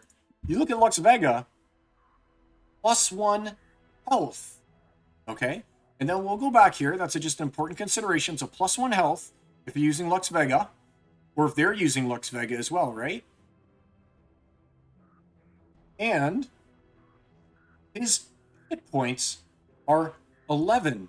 That +1 health brings him up to that sweet spot 12th hit point when you reheal a 3rd, which now he heals 4 hit points when you use him with Lux Vega. Or if you've even got Mordali Guardian, right? Mordali Guardian has Strengthen, gets him to 12 hit points as well. So one Strengthen card with Sea Dog of 8, he's actually healing 4 hit points a turn. And with Mordali Guardian in the front, giving him his armor back and everything like that, he's healing for 4, and then Mordali's healing him for 4. Like, he's pretty tanky. And for 7, having 4 attack, I don't think that's half bad. But again, we're talking here at the 7-star. He's still totally fine at 4-star, but I'd really like to see him at least 6-star to get him that 11 butt right there with the heal, so you can pump him up with Strengthen. And then he's regaining, like I said, 4 hit points a turn. That's substantial in my mind. Sea Dog of 8, yeah. What do you guys think of the Sea Dog of 8? Yeah, you're just budgeting. Yep, I feel you, man. Like I said, I actually put in another $100 into the game to get those Mantaroth that I needed. Actually, did I have to put in extra? I think I had to buy like at least $50 worth of extra, and I was even burning SPS to buy that Mantaroth as well. Like live on air, I was unstaking DEC from land, live on air to buy my Mantroths and my Grimbarden Smiths. I felt like they were that important, and I win a lot of games because of my Mantaroth and my Grimbarden Smith. So I'm happy that I did it. It's probably translated to like like $100 worth of wins at this point in time, because you play them, you win. That's they're really good cards. All right, let's get the common and rares back. So that was the Sea Dog of 8. Let's see if my thing is talking at all. Yeah, good. Regaining it. Okay. Let's do the next one on the list. Where are we now? Earth. And the Blackmoor Nymph. So at first I was like, oh, Blackmoor Nymph, why do people like you so much and everything like that? But it's kind of like this trade-off over here. Once it starts to get things like Snare, you're able to capture those annoying like Void Dragons and cards like that they're going to put in front of you, right? So on top of that, there aren't that many cards that can deal 2 damage for 3 in Magic. And she actually ends up like a good little stopgap in those Magic matches to like if it's a low mana poison match or something like that because of her immunity. 2 damage for 3 when there's poison around isn't that bad, especially her having 6 hit points at that point. Like, I feel like this is actually just like the cost to what you get seems really good on her in certain rule sets, especially, like I said, that poison rule set when you can actually use her and you know she takes no damage. Like, she seems really decent. And she's really good against cards like Pelacor Bandit as well, right? You know that one of the new plays that I see people do a lot is they double murder Pelacor Bandit in an Earthquake match.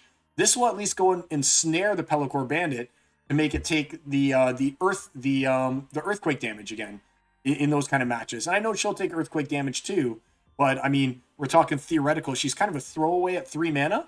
But if you can get her up to 60 to have her dealing 2 damage, I think that she's actually a really good card. And like I said, especially on those poison rule sets when you're just like, I need survivability, and that's what you're looking for. And a six butt immunity character, pretty decent for the casting cost. And again, it's because she costs 3, right? There's another card on the list that's all about the casting cost and what value you get for it. But oftentimes you'll end up with like 20 mana match. What am I going to do? You know, what am I going to do with 20 mana? And even if you end up using her along with Obsidian, now you've got a 3 mana that deals 3 and has a 6 butt on her. You know, that's really good value for a 3 drop, right? The only one that's probably better is the Jin Bilka, but that's a legendary, right? And Jin Bilka's only got like 2 hit points basically, or 3 hit points. She's got double the hit points. Like, I like her a lot. I'm trying to get her up to 60. Let's see where I've made it to so far. 31, but I'm pretty sure I've got some bids in for her. I have bids in for her. I don't have bids in for her right now. I think I'm hoping that her price comes down a little bit because I don't want to pay the 53 cents each, but I could have bought her cheaper. And I waited, and now I'm paying the price. So I'm just having to make do with this crappy 4-star that costs me 10% when I choose to use her right now. Like, I'm going to bring that up again.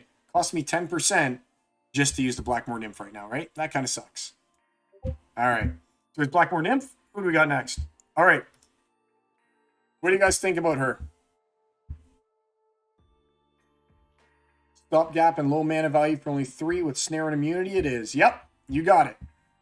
And that's part of the value there with that girl, right? Is just like how much is the mana to attack and hit point difference, you know? That's one of the things when I play Magic the Gathering, we used to do things like, okay, add attack value plus armor class plus hit points plus casting cost, and what does that number become and what do those numbers become in relation to casting cost, right?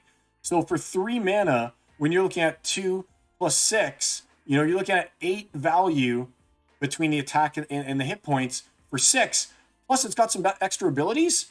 It's a good card. It's a good card. All right, let's go to the next one here. I don't want to run out of time for some challenges, but my neck is starting to hurt and that cough is starting to get to me. All right. Here's one that I've always had a soft spot for. And then whenever I feel like I'm going to be able to use it, it's always in a no neutral match, right? Which really sucks. So I actually had a melee only Thorns matchup earlier today. I was like, now's my moment. I'm going to use Grimbarden Fighter. And then it turns out that it's melee only Thorns, but no neutrals allowed. And I was like, the exact time when I wanted to use her, right? Because for melee only with Thorns, this is like a decent one, especially if it's like common and rare only, right?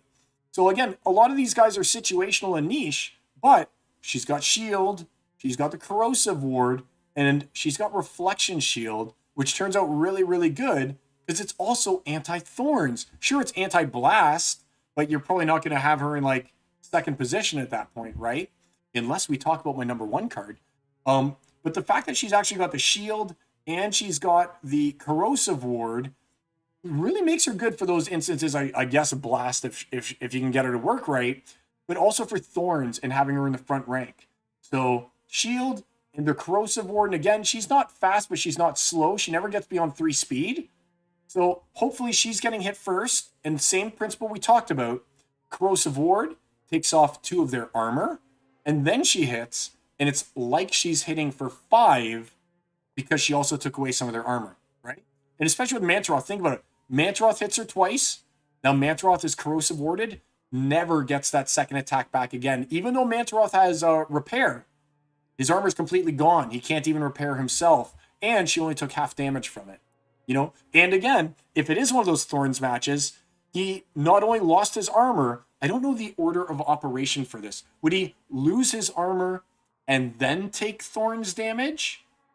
Or would he take Thorns and then lose the armor, which makes it a little less effective? But depending on the order of operation, it can be actually even better. Because if he hits her, loses the armor, then takes Thorns damage, he might not have the actual armor there to prevent the Thorns damage itself, right? So you start to get some cool interactions like that. The thing that hurts her is that 9. That 9, like, I wish I was an 8, right? But I've got her up to 100 for now. And again, I just don't see the value. Like, I'd love to get her up to 300, but again, I don't see the value in paying 15 cents times, what is it? 300 x 0.15 equals. I don't see the value in an extra $45 to get her beyond over here when she's got the reflection shield, right? I don't know about $45 for these extra benefits, or even like maybe it's like only $30 for these benefits here. Because if I was going to pay more, I'd either want to go all the way to having the 4 attack, but I mean, that's, again, 45 buckaroonies. And now it makes me not want to use her because I take a 10% penalty when I play in Diamond, which really sucks, man. It really sucks. All right, so Grimbarden. What do you guys think about Grimbarden? Am I crazy with that one? Or is that a good one? Okay. Here is a good one for us. Seems we're running into a lot from this particular Splinter. Maybe the Splinter is just misunderstood. Flame Method. Now, the thing with Flame Method, again, we're talking about value to mana cost, okay? So Flame Method starts off flying, that's all well and dandy. She's not going to get instantly destroyed by Earthquake or anything like that, okay? So that's fine. But she really starts to shine when you get her up here, okay? Once you get her up to being 5-star, not only is she a 2 mana, 2 ranged, which is good, right? Whenever you're getting 2 attack out of a 2 mana, I feel like that's like decent on its own. But don't forget, flying gives a 25% miss chance all on its own. All right. So just the fact that she flies, you got a 25% miss chance. And then if you miss, backfire. So now you've got a 1 in 4 chance, assuming they're not a flying creature attacking her. Now you got a 1 in 4 chance of not only does she not take damage, not only is she doing 2 for 2, but it's triggering the backfire. And her speed isn't bad. I want to get her up to 7-star for that extra speed. Okay, that's my goal, is to get her up to 85. I think that I do have her over here. Pardon me. Oh, man. It's a productive cough. It's a productive cough. All right, so I'm starting slow. I'm just trying to get her up to, what, 40 or 60? I'm trying to get her up to 40 to start with right now. Because, again, I have to be careful where I allocate my funds, right? But getting her up to 85 with that 4 speed. And now let's just say you're using Yasek in there, okay? Now she's got a 6 speed. That's actually substantial for activating the backfire on its own. And you combine that with flying, Pretty good for a 2-drop, right? This is almost, I'm not going to say it's almost as good, but I mean, it's decent in the same way that this guy's decent. Chaos Legion, we're going to go to rare, and we're going to go to dragon. Like, not as good. Don't worry, I'm not saying she's as good as Naga Assassin, right? I'm not going that far. But, I mean, when you start looking at Naga Assassin with its backfire, it's obviously got a lot more speed and everything like that, but there's nothing saying they can't be running dragon, using quicks, giving them -1 speed, having Naga Assassin in there, giving your guys +1 speed, and then you got the Flame Method, who's now got a 6 speed, or maybe, what would it be? It would actually be 4. They're losing 1, so let's call that +1 into 5. You're gaining 1, let's call it 6, right? Now you've got like your 6 speed double backfire guys, right? You got Naga Assassin, plus you've got Flame Method. And again, we're talking about those 2 mana drops. They can squeeze into those like 20 mana matches. And you're just like, stopgap, here's Flame Method, 1 in 4 chance of you just straight up getting backfired on top of her dealing 2. So I like the Flame Method. Making a great case to buy packs. Yeah, buddy. Well, like I said, I'm actually recording this part. I'm actually going to release this as a separate video on my YouTube. So if you guys wanted to pick this up again, or you missed some parts of the show, you can go ahead and you can rewatch this. But a lot of these cards they've built with certain niche purposes in mind, and it's about recognizing that purpose and then being able to kind of like, you know, capitalize on it when the moment arrives, right? It's not going to be good in every matchup, but it's going to be really good in the matchups where it matters. Like I said, Flame Method in an Earthquake match, like, that's value town as far as I'm concerned. All right, we got one more to go before my #1 pick of the rares that are kind of, or commons and rares that are kind of sleepery, that I think some people might not know how good the value is on them. Here's Torch Myrmidon. All right, second last one of these cards that we're going to talk about here. So when you're looking at Torch Myrmidon, like, already we all know that Yasic is really good, right, for giving the bonuses to speed, and that sometimes just having cards that have close range is just like what you need to win, right? This guy pushes, in my opinion, he kind of pushes fire like over the top. Because now you've got, what's his name, like Molten Golem or something like that. It's got close range. You got Lava Launcher. It's got close range. You've got the Gargoyle Devil. It's got close range. You got Torch Myrmidon.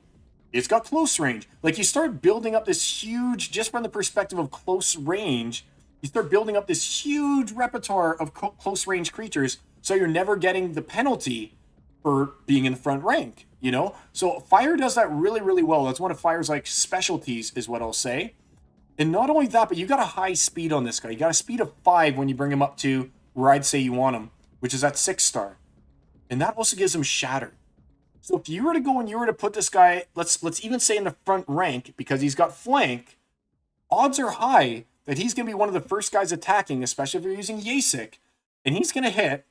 He's going to break the armor of the guy that's in the front rank, allowing, let's just say again, your Mantaroth, who's now in the back rank, or I should say in the rank behind Torch Myrmidon, to get in there and hit when they don't even have any armor anymore, right? He's got a pretty good butt on him too for 2-9. Like, that's not terrible. I wish the 8 was a little bit lower. I mean, that is substantial for only 2 attack. And sure, you could get him to 3, but I mean, again, it's 35 cents for like the limited benefit that you get. It's basically he's good because he's a tank, right?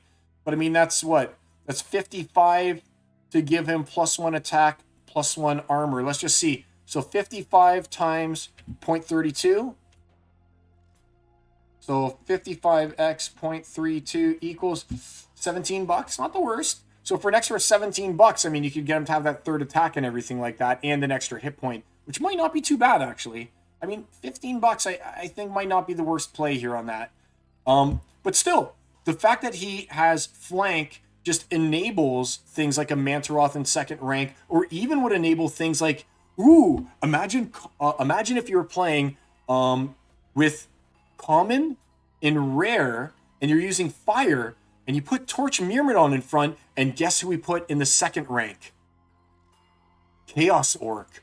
Ooh, because now you got Chaos Orc in the 2nd rank, getting in there with his like 4, maybe 5 attack or something like that. not having to worry about him getting broken down too quick because of the Myrmidon. Myrmidon's attacking first because it's got the greater speed, breaking the armor for Chaos Orc to get through and actually trample over and deal more damage. Like, that's a good little combo, I think, when you're talking common and rare. It activates a lot of cool plays like that. So I like the Myrmidon, and I didn't even think about using Chaos Orc in like common rare stuff. But these are the kind of things that come together when you're thinking a little bit outside the box and when you're looking at these cards that are like kind of a little bit more niche and where can I play them? But again, the thing that's going to hold that back is, look, I've only got a 5-star. I need to get them all the way up to 8. That's 60. What's 220 minus 60? 220 minus 60 equals 160 times 0.08 x 0.08 equals another $12 just to get them into that range when I don't take penalties. And for limited benefit, in my opinion, right? I want him at 7, though. I want that 4 attack. But there you go. So, what's his name? The Torch Myrmidon, I think he's actually pretty decent. Again, because he's going to break armor first because of that fast speed. War Pegasus will select it for Shatter sometimes. Yep, I guess it would. I guess it would. It's true. But again, like, War Pegasus is another great card. I mean, like, we're comparing good cards to good cards at this point in time, you know? And I mean, that's what you want. You want to find the next War Pegasus, you know, before other people find the next War Pegasus. So you can start using the new War Pegasus against them first, and you can kind of beat the meta or become the meta, right? And that's why, like I say, a lot of these little guys here that we're talking about are underused. But again, I don't know if they're underused because people don't have them leveled up enough to be able to not get the penalties at the level that I'm playing at. Like, you guys who might play silver and stuff might be seeing these cards a lot more than I do playing diamond. Because again, as a diamond player, like, let me just show you this. Here's the most disappointing thing, okay? Like, as a diamond player, these are the cards that I own from Rebellion. As a diamond player, like, look at this. I'm sitting here with, like, not even able to make 3 stars out of my mythics for the most part without going to buy tons of packs. And I bought a lot of these cards to get them up to 3-star and found a good deal on Firestorm. But, like, I'll take penalties. I'll take penalties. I'll take penalties. Penalties. Like, 10% penalties to even use these guys at this point. Like, I opened, like, 6, probably 700 plus packs. And I've only got like 8 BCX of Red Worm Dragon, right? So, I mean, I'd love to get 2 more and get them up to 10. But even then, that's still a 10% penalty for me to play in Diamond. You know, this is, like, I really hope they fix this for the new player experience. Because and especially even for the old players, because people are always talking about, hey, you're smurfing me, man, and stuff like that. Like, why don't you move up? You got this great collection. Why aren't you moving up? Why aren't you moving up? Well, I can't move up because I'm going to take 10% penalties with multiple cards at a time. And I dread what's going to happen when Chaos Legion rotates. And now you've got Rebellion, which obviously there are no pack discounts and it's hard to max things and everything's expensive. And whatever the new set is, and it's going to be expensive to level and everything like that as well. And you're probably not going to get the same kind of value transfer. Like, there was some decent value transfer when you went from Untamed into Rebellion. Because the Untamed cards were worth a lot. You could sell those Untamed cards. You could use that to partially fund your Rebellion. I put in like another $1,000 worth of fiat to be able to buy the Rebellion, but the other half of it was pretty much paid for using Untamed cards that I sold because I'm a modern player, you know? But I don't think that we're going to see the same thing when the next set comes out and Chaos Legion rotates, because Chaos Legion doesn't have the value that Untamed has. And what are you going to do? Go and sell like your really good Chaos Legion cards for like $20-$30? That's not going to get you there. That'll get you like 5 packs, you know, instead of like 10, 15, 20 packs for selling your Jotun or whatever like that, or your Almo Cambio. You're going to get like 4 or 5 packs out of them. And it's just not worth it at that point. And I think a lot of people migrate to Wild, and poor Modern will end up being neglected. So that's the one thing that I would love to see change. How many times have I said that this stream? Like, that's one of the one things I'd love to see change, is getting rid of that penalty there that you take for having underleveled cards in a higher match, because I would totally move up to champ if I could right now, if I didn't have to take these penalties, you know. And especially a penalty for going into champ with a 3-star, that's 15% now. Now we're not even talking just 10%, we're talking 15%, and there's no point in even playing any of my Rebellion cards except for the legendaries at that point, right? Very disheartening, but it is what it is. Okay, hey, thanks, moderator Ime. I'm glad you're in here like this. and deleting whatever Gyoftu72 said. Not sure what he said, but thanks for working hard for me, buddy. Appreciate it, my man. Appreciate it. Okay, so now we're going to get on to my number one card that I feel is the most neglected. Now, this is controversial. Is it really neglected? Because its price isn't cheap. You know, so obviously people know of it, but it's just so good. And I've only had to face it one time so far in Diamond. And it was from a champion player who was playing it. This guy is my number one pick for the common and rares. Again, we're just talking about the ones that aren't like known quantities, okay? Like we're not talking about the ones everyone knows about. This guy's my number one pick for the commons and rares, but I think people are sleeping. Wow, he just keeps going back up. So I managed to get him below $1. I saw him at like 50, 60 cents, and then he kept creeping up. And I was like, he'll go down again. He'll go down again. But it looks like he just keeps going up, you know? Like, look how few there are between he hits $1.30. So again, people are starting to pick up on this Silverblade fighter already. But check him out at 6-star. And that's where I bought into a 6-star here. Check him out at 6-star. Sure, he's only got 2 attack, but he's got 8 armor because of his protect. That armor is void armor. And he activates flank. Now, the number one guy that I've been using with this Silverblade fighter is, you guessed it, Mantaroth in the 2nd rank. And why is that so good? Because A, he can attack from the 2nd rank with flank. I don't have to go and jump through hoops in order to go and use Possibilius or anything like that, right? And B, he's actually giving Mantaroth even more armor. So his armored strike is hitting even harder. So and he's got a solid body on him, right? You have to imagine that at this, it's actually 8 plus 6. It's actually 14 hit points that he has that you can't take away unless you shatter it, right? Unless you shatter it, the dude's got 14 hit points you have to get through before he's dead. And don't forget as well, Mantaroth repairs. Grimbarden Smith repairs. This guy's got void armor. You're basically giving him life because of his void armor with the repairs, you know? So Silverblade Fighter, I just find that, and he's only 6. He's only 6 mana. So you can very easily just squeeze him in, be like, front rank Silverblade, 2nd rank Mantaroth, or whatever like that. Or even Grimbarden Smith in the 2nd rank, and you weapon train the Grimbarden Smith or something, you know? Like, this is a great card. I guess people aren't really sleeping on him anymore because, I mean, like I said, for a while he was like 60 cents, then 70 cents. And I saw him as high as like $1.20, and then he went down again because I bought mine under $1, and now he's back up to over $1 again. People are catching on, but the Silverblade Fighter, he is tank time right here. Yeah, hey, how's it going, Death Call? Like Birds, Bees, and Trees says, hey, it's time. It's tank time. This guy is just so good, right? Oh, stuff we didn't need to see. Cool. I'm going to go back in the video and I'm going to watch what he actually had to say. Yeah.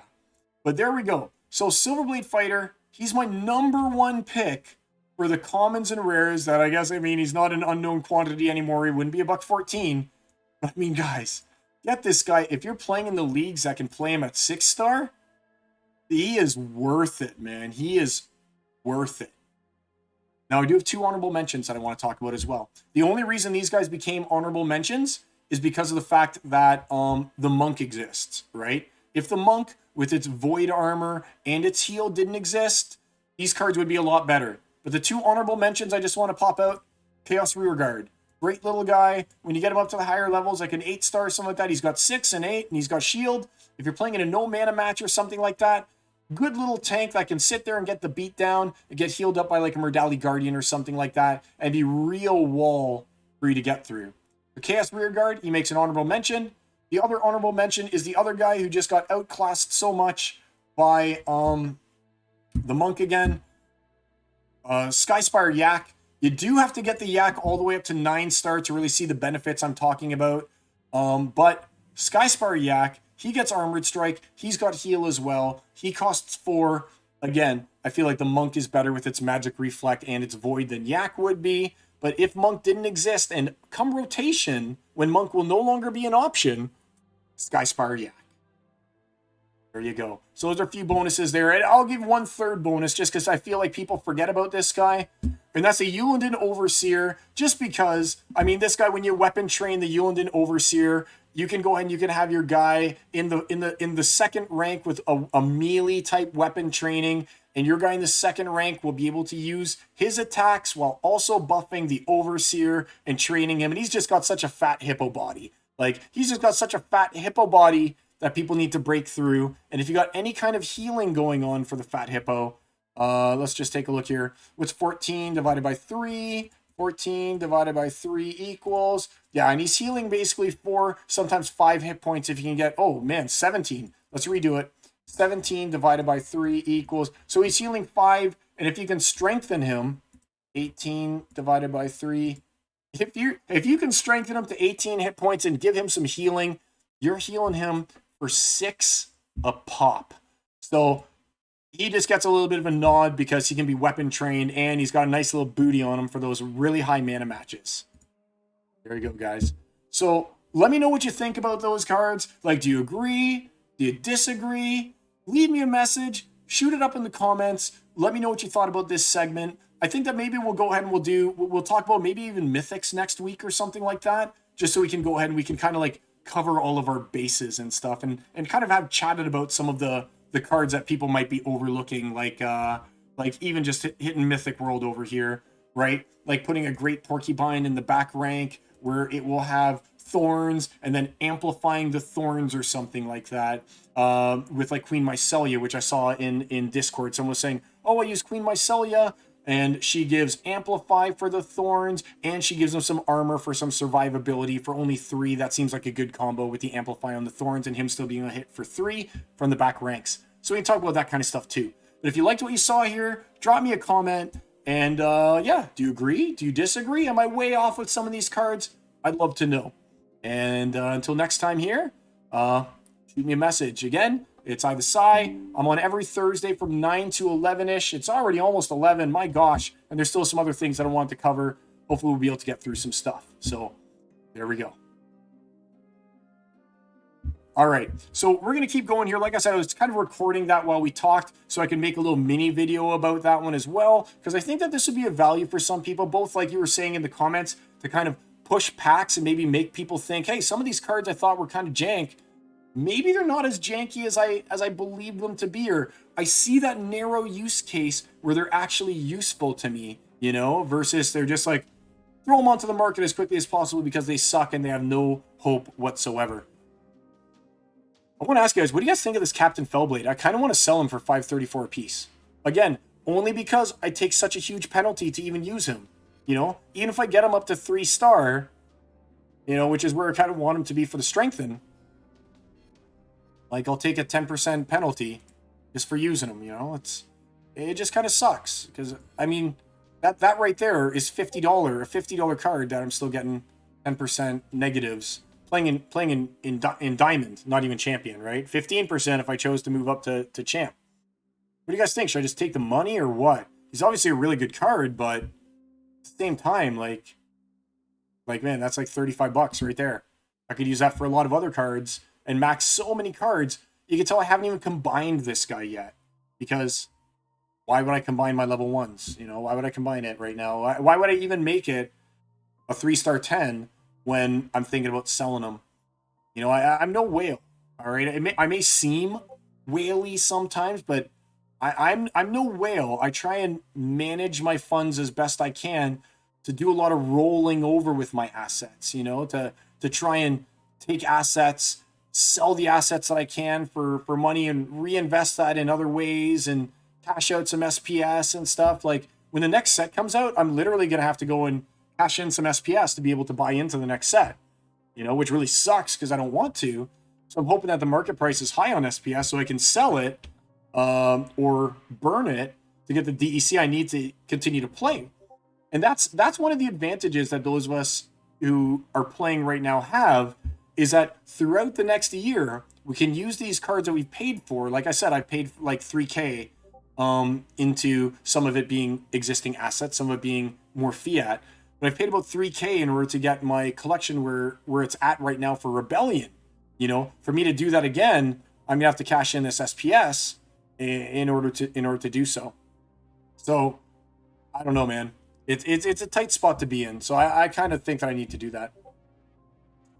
All right, let's read this. They say she's the most infamous pirate to have ever raised the Jolly Roger and sailed the seas. They say she was impervious to the blight that swept across Pretoria. They say she paid to Queen Mycelia's blood, that she single-handedly liberated Canuck and other towns like from the shackles of tyranny, that she summoned the Rift Watchers and trained them in the art of runemancy, that even the Undying are no match for her Fellblade, and that, should the citizens of Pretoria rise against...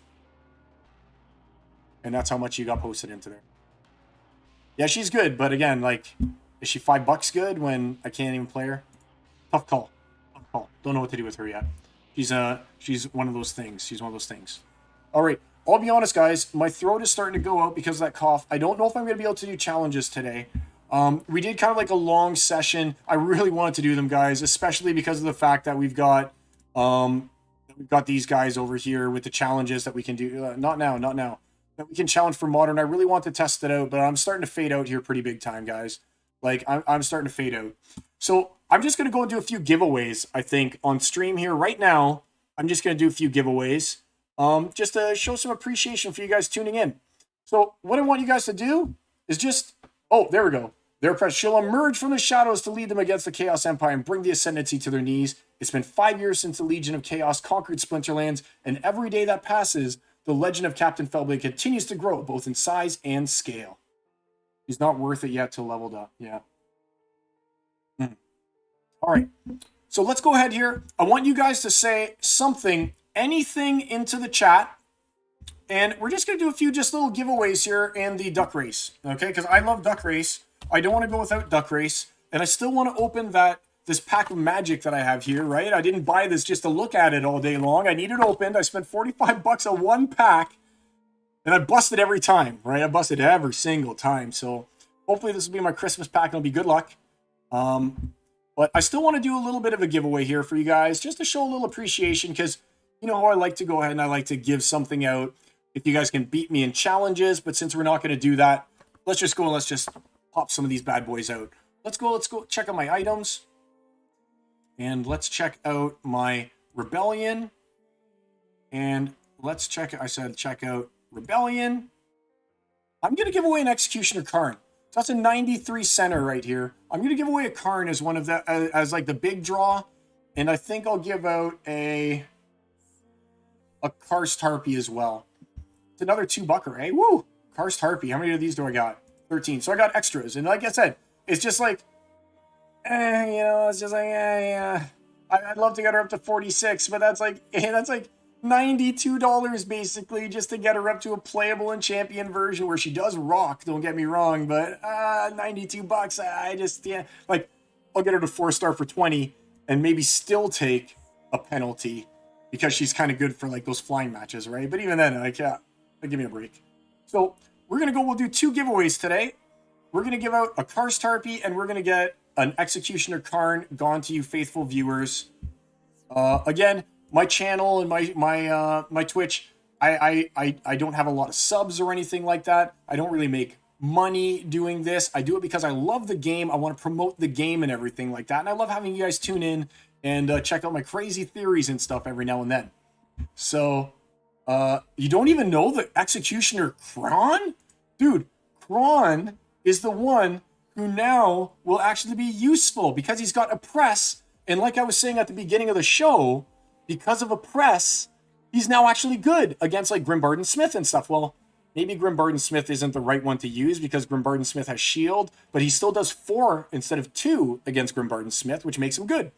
So I'm going to give out an Executioner Kron, and I'm going to give out, like I said, a Karst Harpy. And I'll do the Kron first because it's worth less, even though I think it's a better card than Harpy. Like I said, because I got extras of those two. All right. And you enable mods to be eligible. Oh, I don't have mods eligible. Sorry, buddy. Let me get in here. I definitely want you eligible, Ime. There you go. You're in good. And you know, I am going to give subscriber a slight little bit of luck. All right. Because I really appreciate my subs. I think I've got 1. I might have 2. But the Fizz, you tune in every single week, buddy. I really appreciate you in here doing that for me. So thank you so much for that, DeFizz. One day I'll figure out how to cash that in, and I'll buy a coffee and I'll think of you. All right, so let's do it. Let's get everyone in here. I'm going to give you guys a few more seconds in order to make sure that you're in. I'm going to pop you into the duck race. There will be no ducky doubler this time, though. I just don't have the Chaos Legion, or sorry, not the Chaos Legion. I don't have the Rebellion cards to give out as ducky doublers. But still, I'll be a good like $3 worth of cards that I'm handing out here. That's almost a pack of Reb if you've got the five things there, the five vouchers. And then we'll open our pack of Magic, and we'll go ahead and we'll do our Splinterlands AI story as well. We'll call it a night.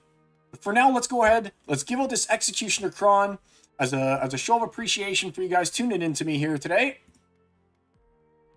So say anything. He looks like the Shredder. Yeah, buddy.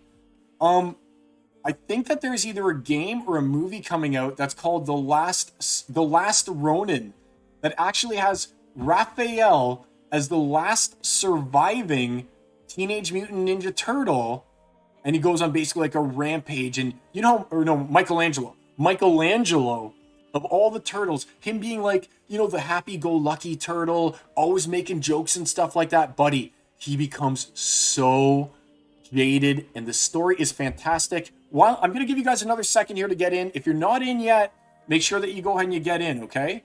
Let me type this in here.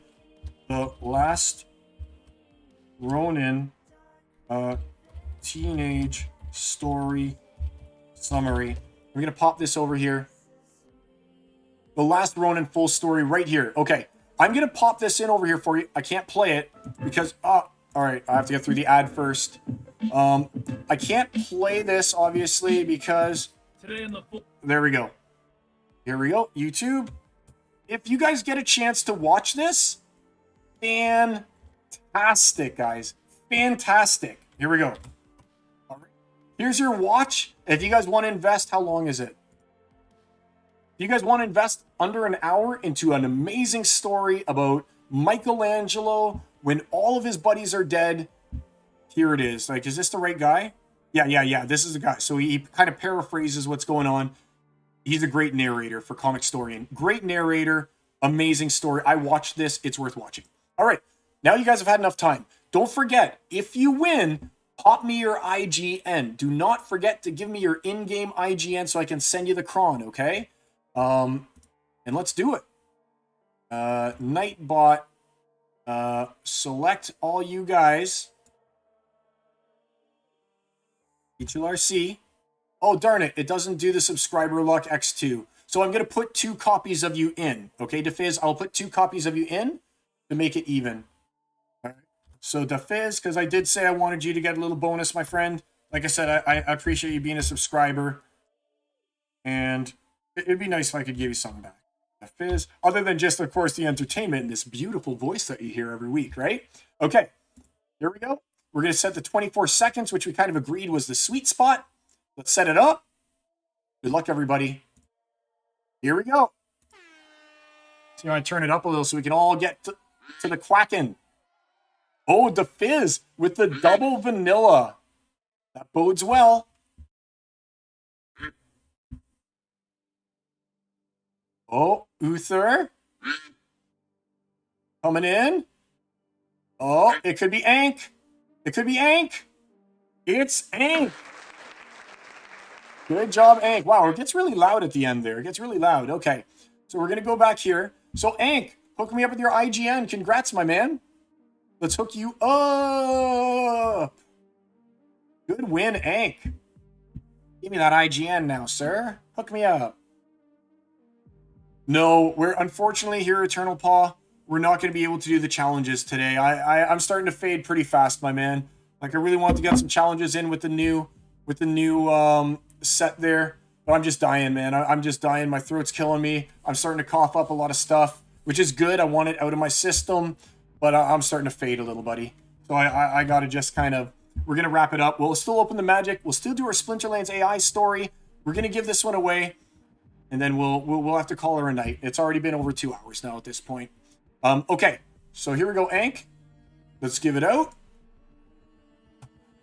Send.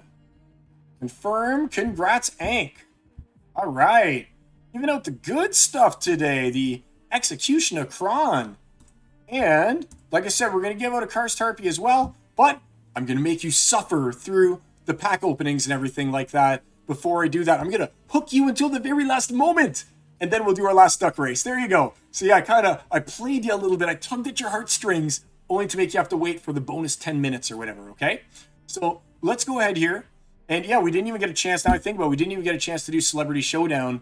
I'm going to save one that I had a battle with Yabamat for next week, I think, as well, because I want to play that one. It was really cool. Who knows who won, who knows who lost, but I still want to play. All right, but let's go here. Let's open this pack of magic.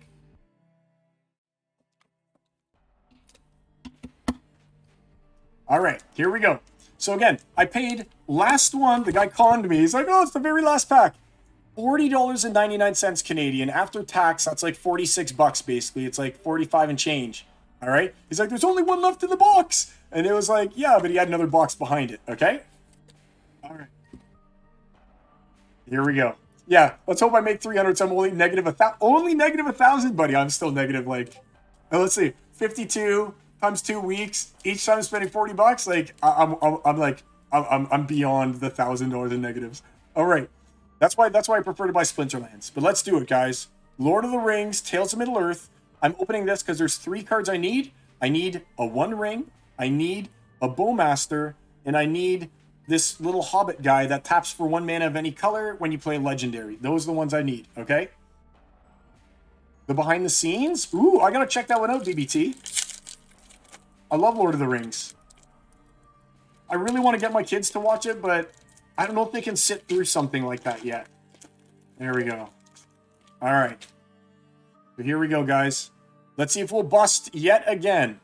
All right.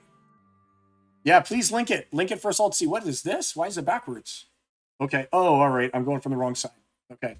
So Ballistic Boulder, and on the other side we had Food Token. Okay. Common, no one cares. Common, no one cares. Uncommon, no one cares. Like, honestly, the way that I look at Magic these days is all packs of Magic are Chaos Legion. All worthless unless you hit, like, the Gold Foil Legendary, all right? All worthless. All Magic is now Chaos Legion, and it's for a scumbag company, not like Splinterlands, which is great. There we go. I do it more to support the LGS than to support Wizards of the Coast. Yeah, $45 CL. I could have bought 45 CL packs for this cost, pretty much, right? Well, given that it's Canadian money, I could have bought like 10 CL packs, you know. All right. We must be getting to the good stuff. These are all uncommons. All right. After this mountain, we'll typically go ahead and hit something good. Or I should say this is where the potential for good stuff comes from. The Gaffer. At the beginning of each end step, if you gain 3 or more life, draw a card. Weak and non-foil. Terrible. All right. Sell them. Don't open them. Whatever you do, the EV is probably so bad. Call for aid. I get this every single week. Don't I get call for aid every single week? For the love of God, stop giving me call for aids. And it's a terrible card, too. Oh, great. And it was the special scroll one that could actually be worth something. Aragorn. I have my feelings about this Aragorn. I don't want to get canceled, so I will just say nothing. And he's not even foil. It's full art, but it's not foil. Even though it's a mythic, this is probably like a $2 mythic, and no one wants this guy. He's a chump. Here we go, another mythic. Hugh the Entwood. It's a foil mythic.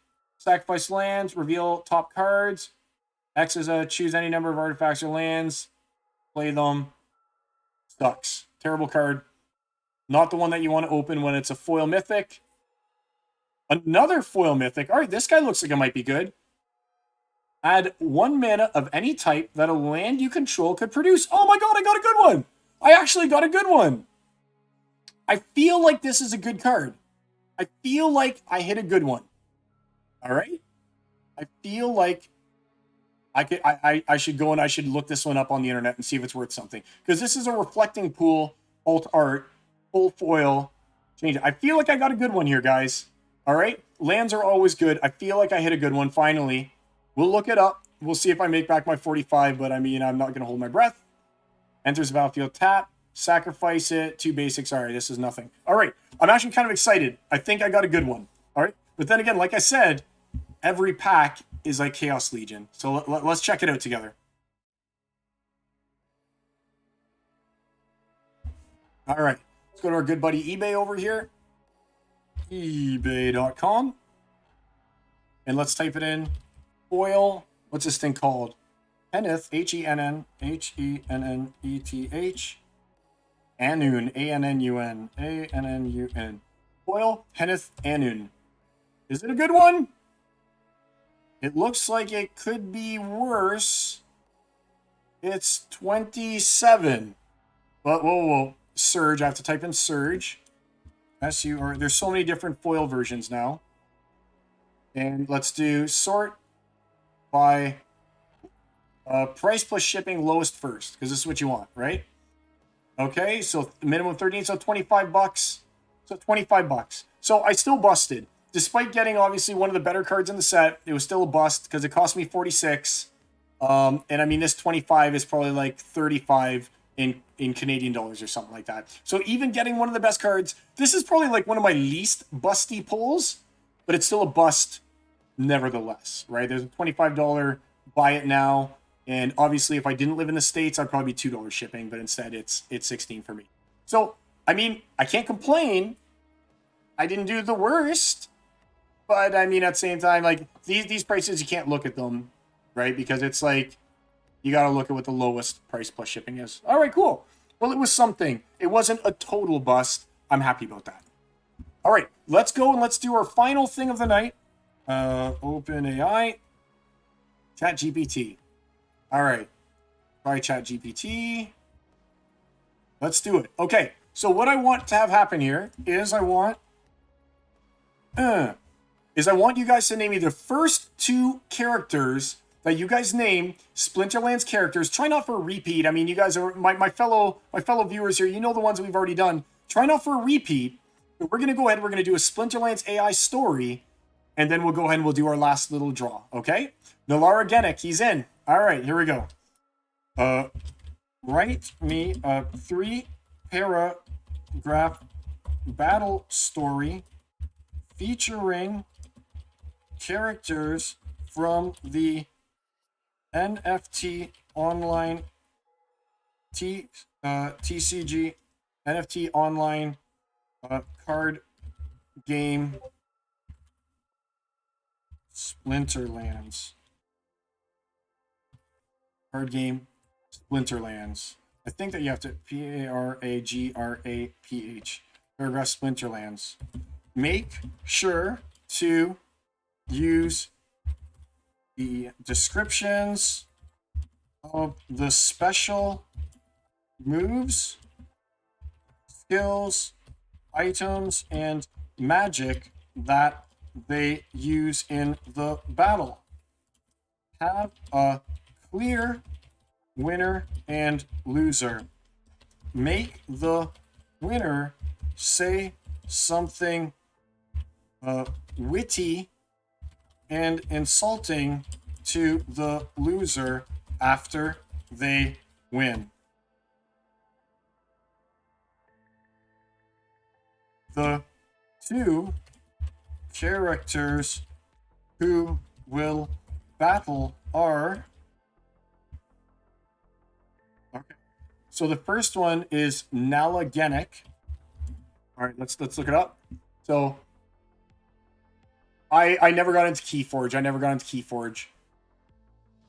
Nalara Genick right here. Let's copy that. All right. Two characters will be Nalara Genick and Tusk the Wide. Two characters. All right, here we go. Write me a 3-paragraph battle story featuring characters from the NFT online card game Splinterlands. Let's capitalize it.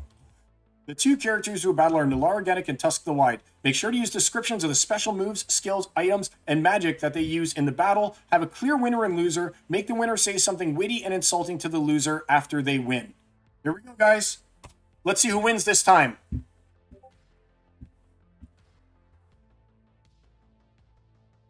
We got Nalara and Tusk this time. All right, here we go. I'm going to have a sip of coffee. Do, re, mi, fa, sol, la, ti, do. All right. The sun dipped below the horizon, casting an ominous glow over the digital battlefield in the world of Splinterlands. Nalara Genic, a cunning sorceress adorned in dark robes, faced off against Tusk the Wide, a hulking beast with tusks that gleamed in the fading light. The air buzzed with anticipation as the virtual cards materialized in their hands, summoning the creatures that would clash in a duel of strategy and power. Nalara, with a sly grin, initiated her first move. She unleashed the power of her dark energy, engulfing Tusk the Wide in a swirling vortex of shadows. The massive beast roared, but Nalara was quick to counter, invoking her arcane mastery to shield herself with an impenetrable barrier. Tusk responded with a furious charge, his tusks gleaming with a razor-sharp enchantment. The battlefield trembled as the collision between Nalara's magic defenses and Tusk's brute force shook the digital realm. However, Nalara's cunning proved to be unmatched. With a flick of her wrist, she summoned a spectral army of shadow warriors, overwhelming Tusk with their relentless assault.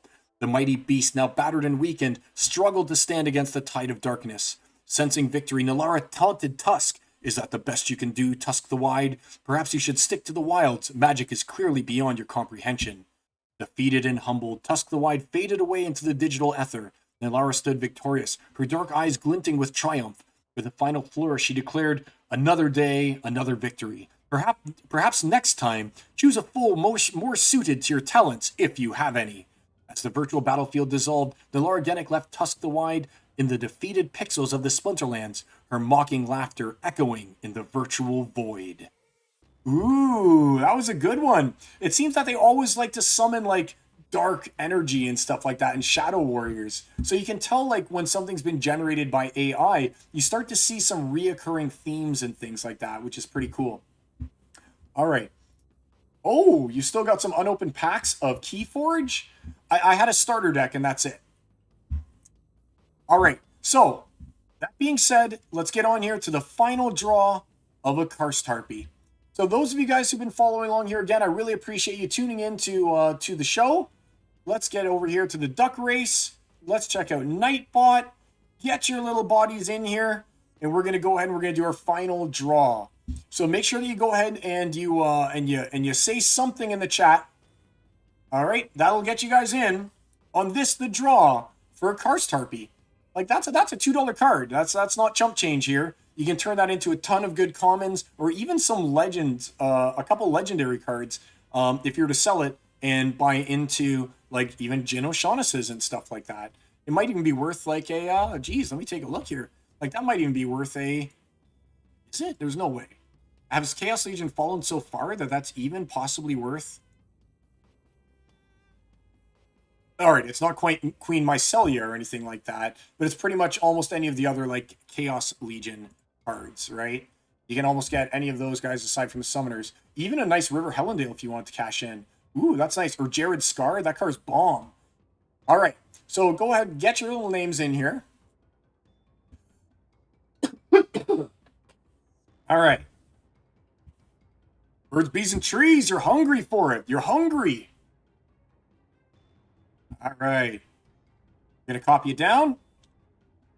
Eternal Paw with the turbo boost. Ooh, is someone still in here? Did someone fall out? Don't forget, I want your IGN if you win. Okay? Black Torch, you're in. Okay. I want your IGN. If you win, give me your IGN. Okay, guys? All right, let's edit the list. Titular V. Let's get the Fizz in there twice. Done. Set it up. Good luck, everybody. Here we go. Oh, DeFizz, you're starting off strong. You're going to fade out fast, buddy.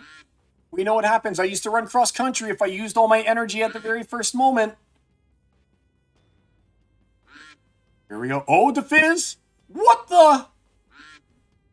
Is it going to be an Ankh again?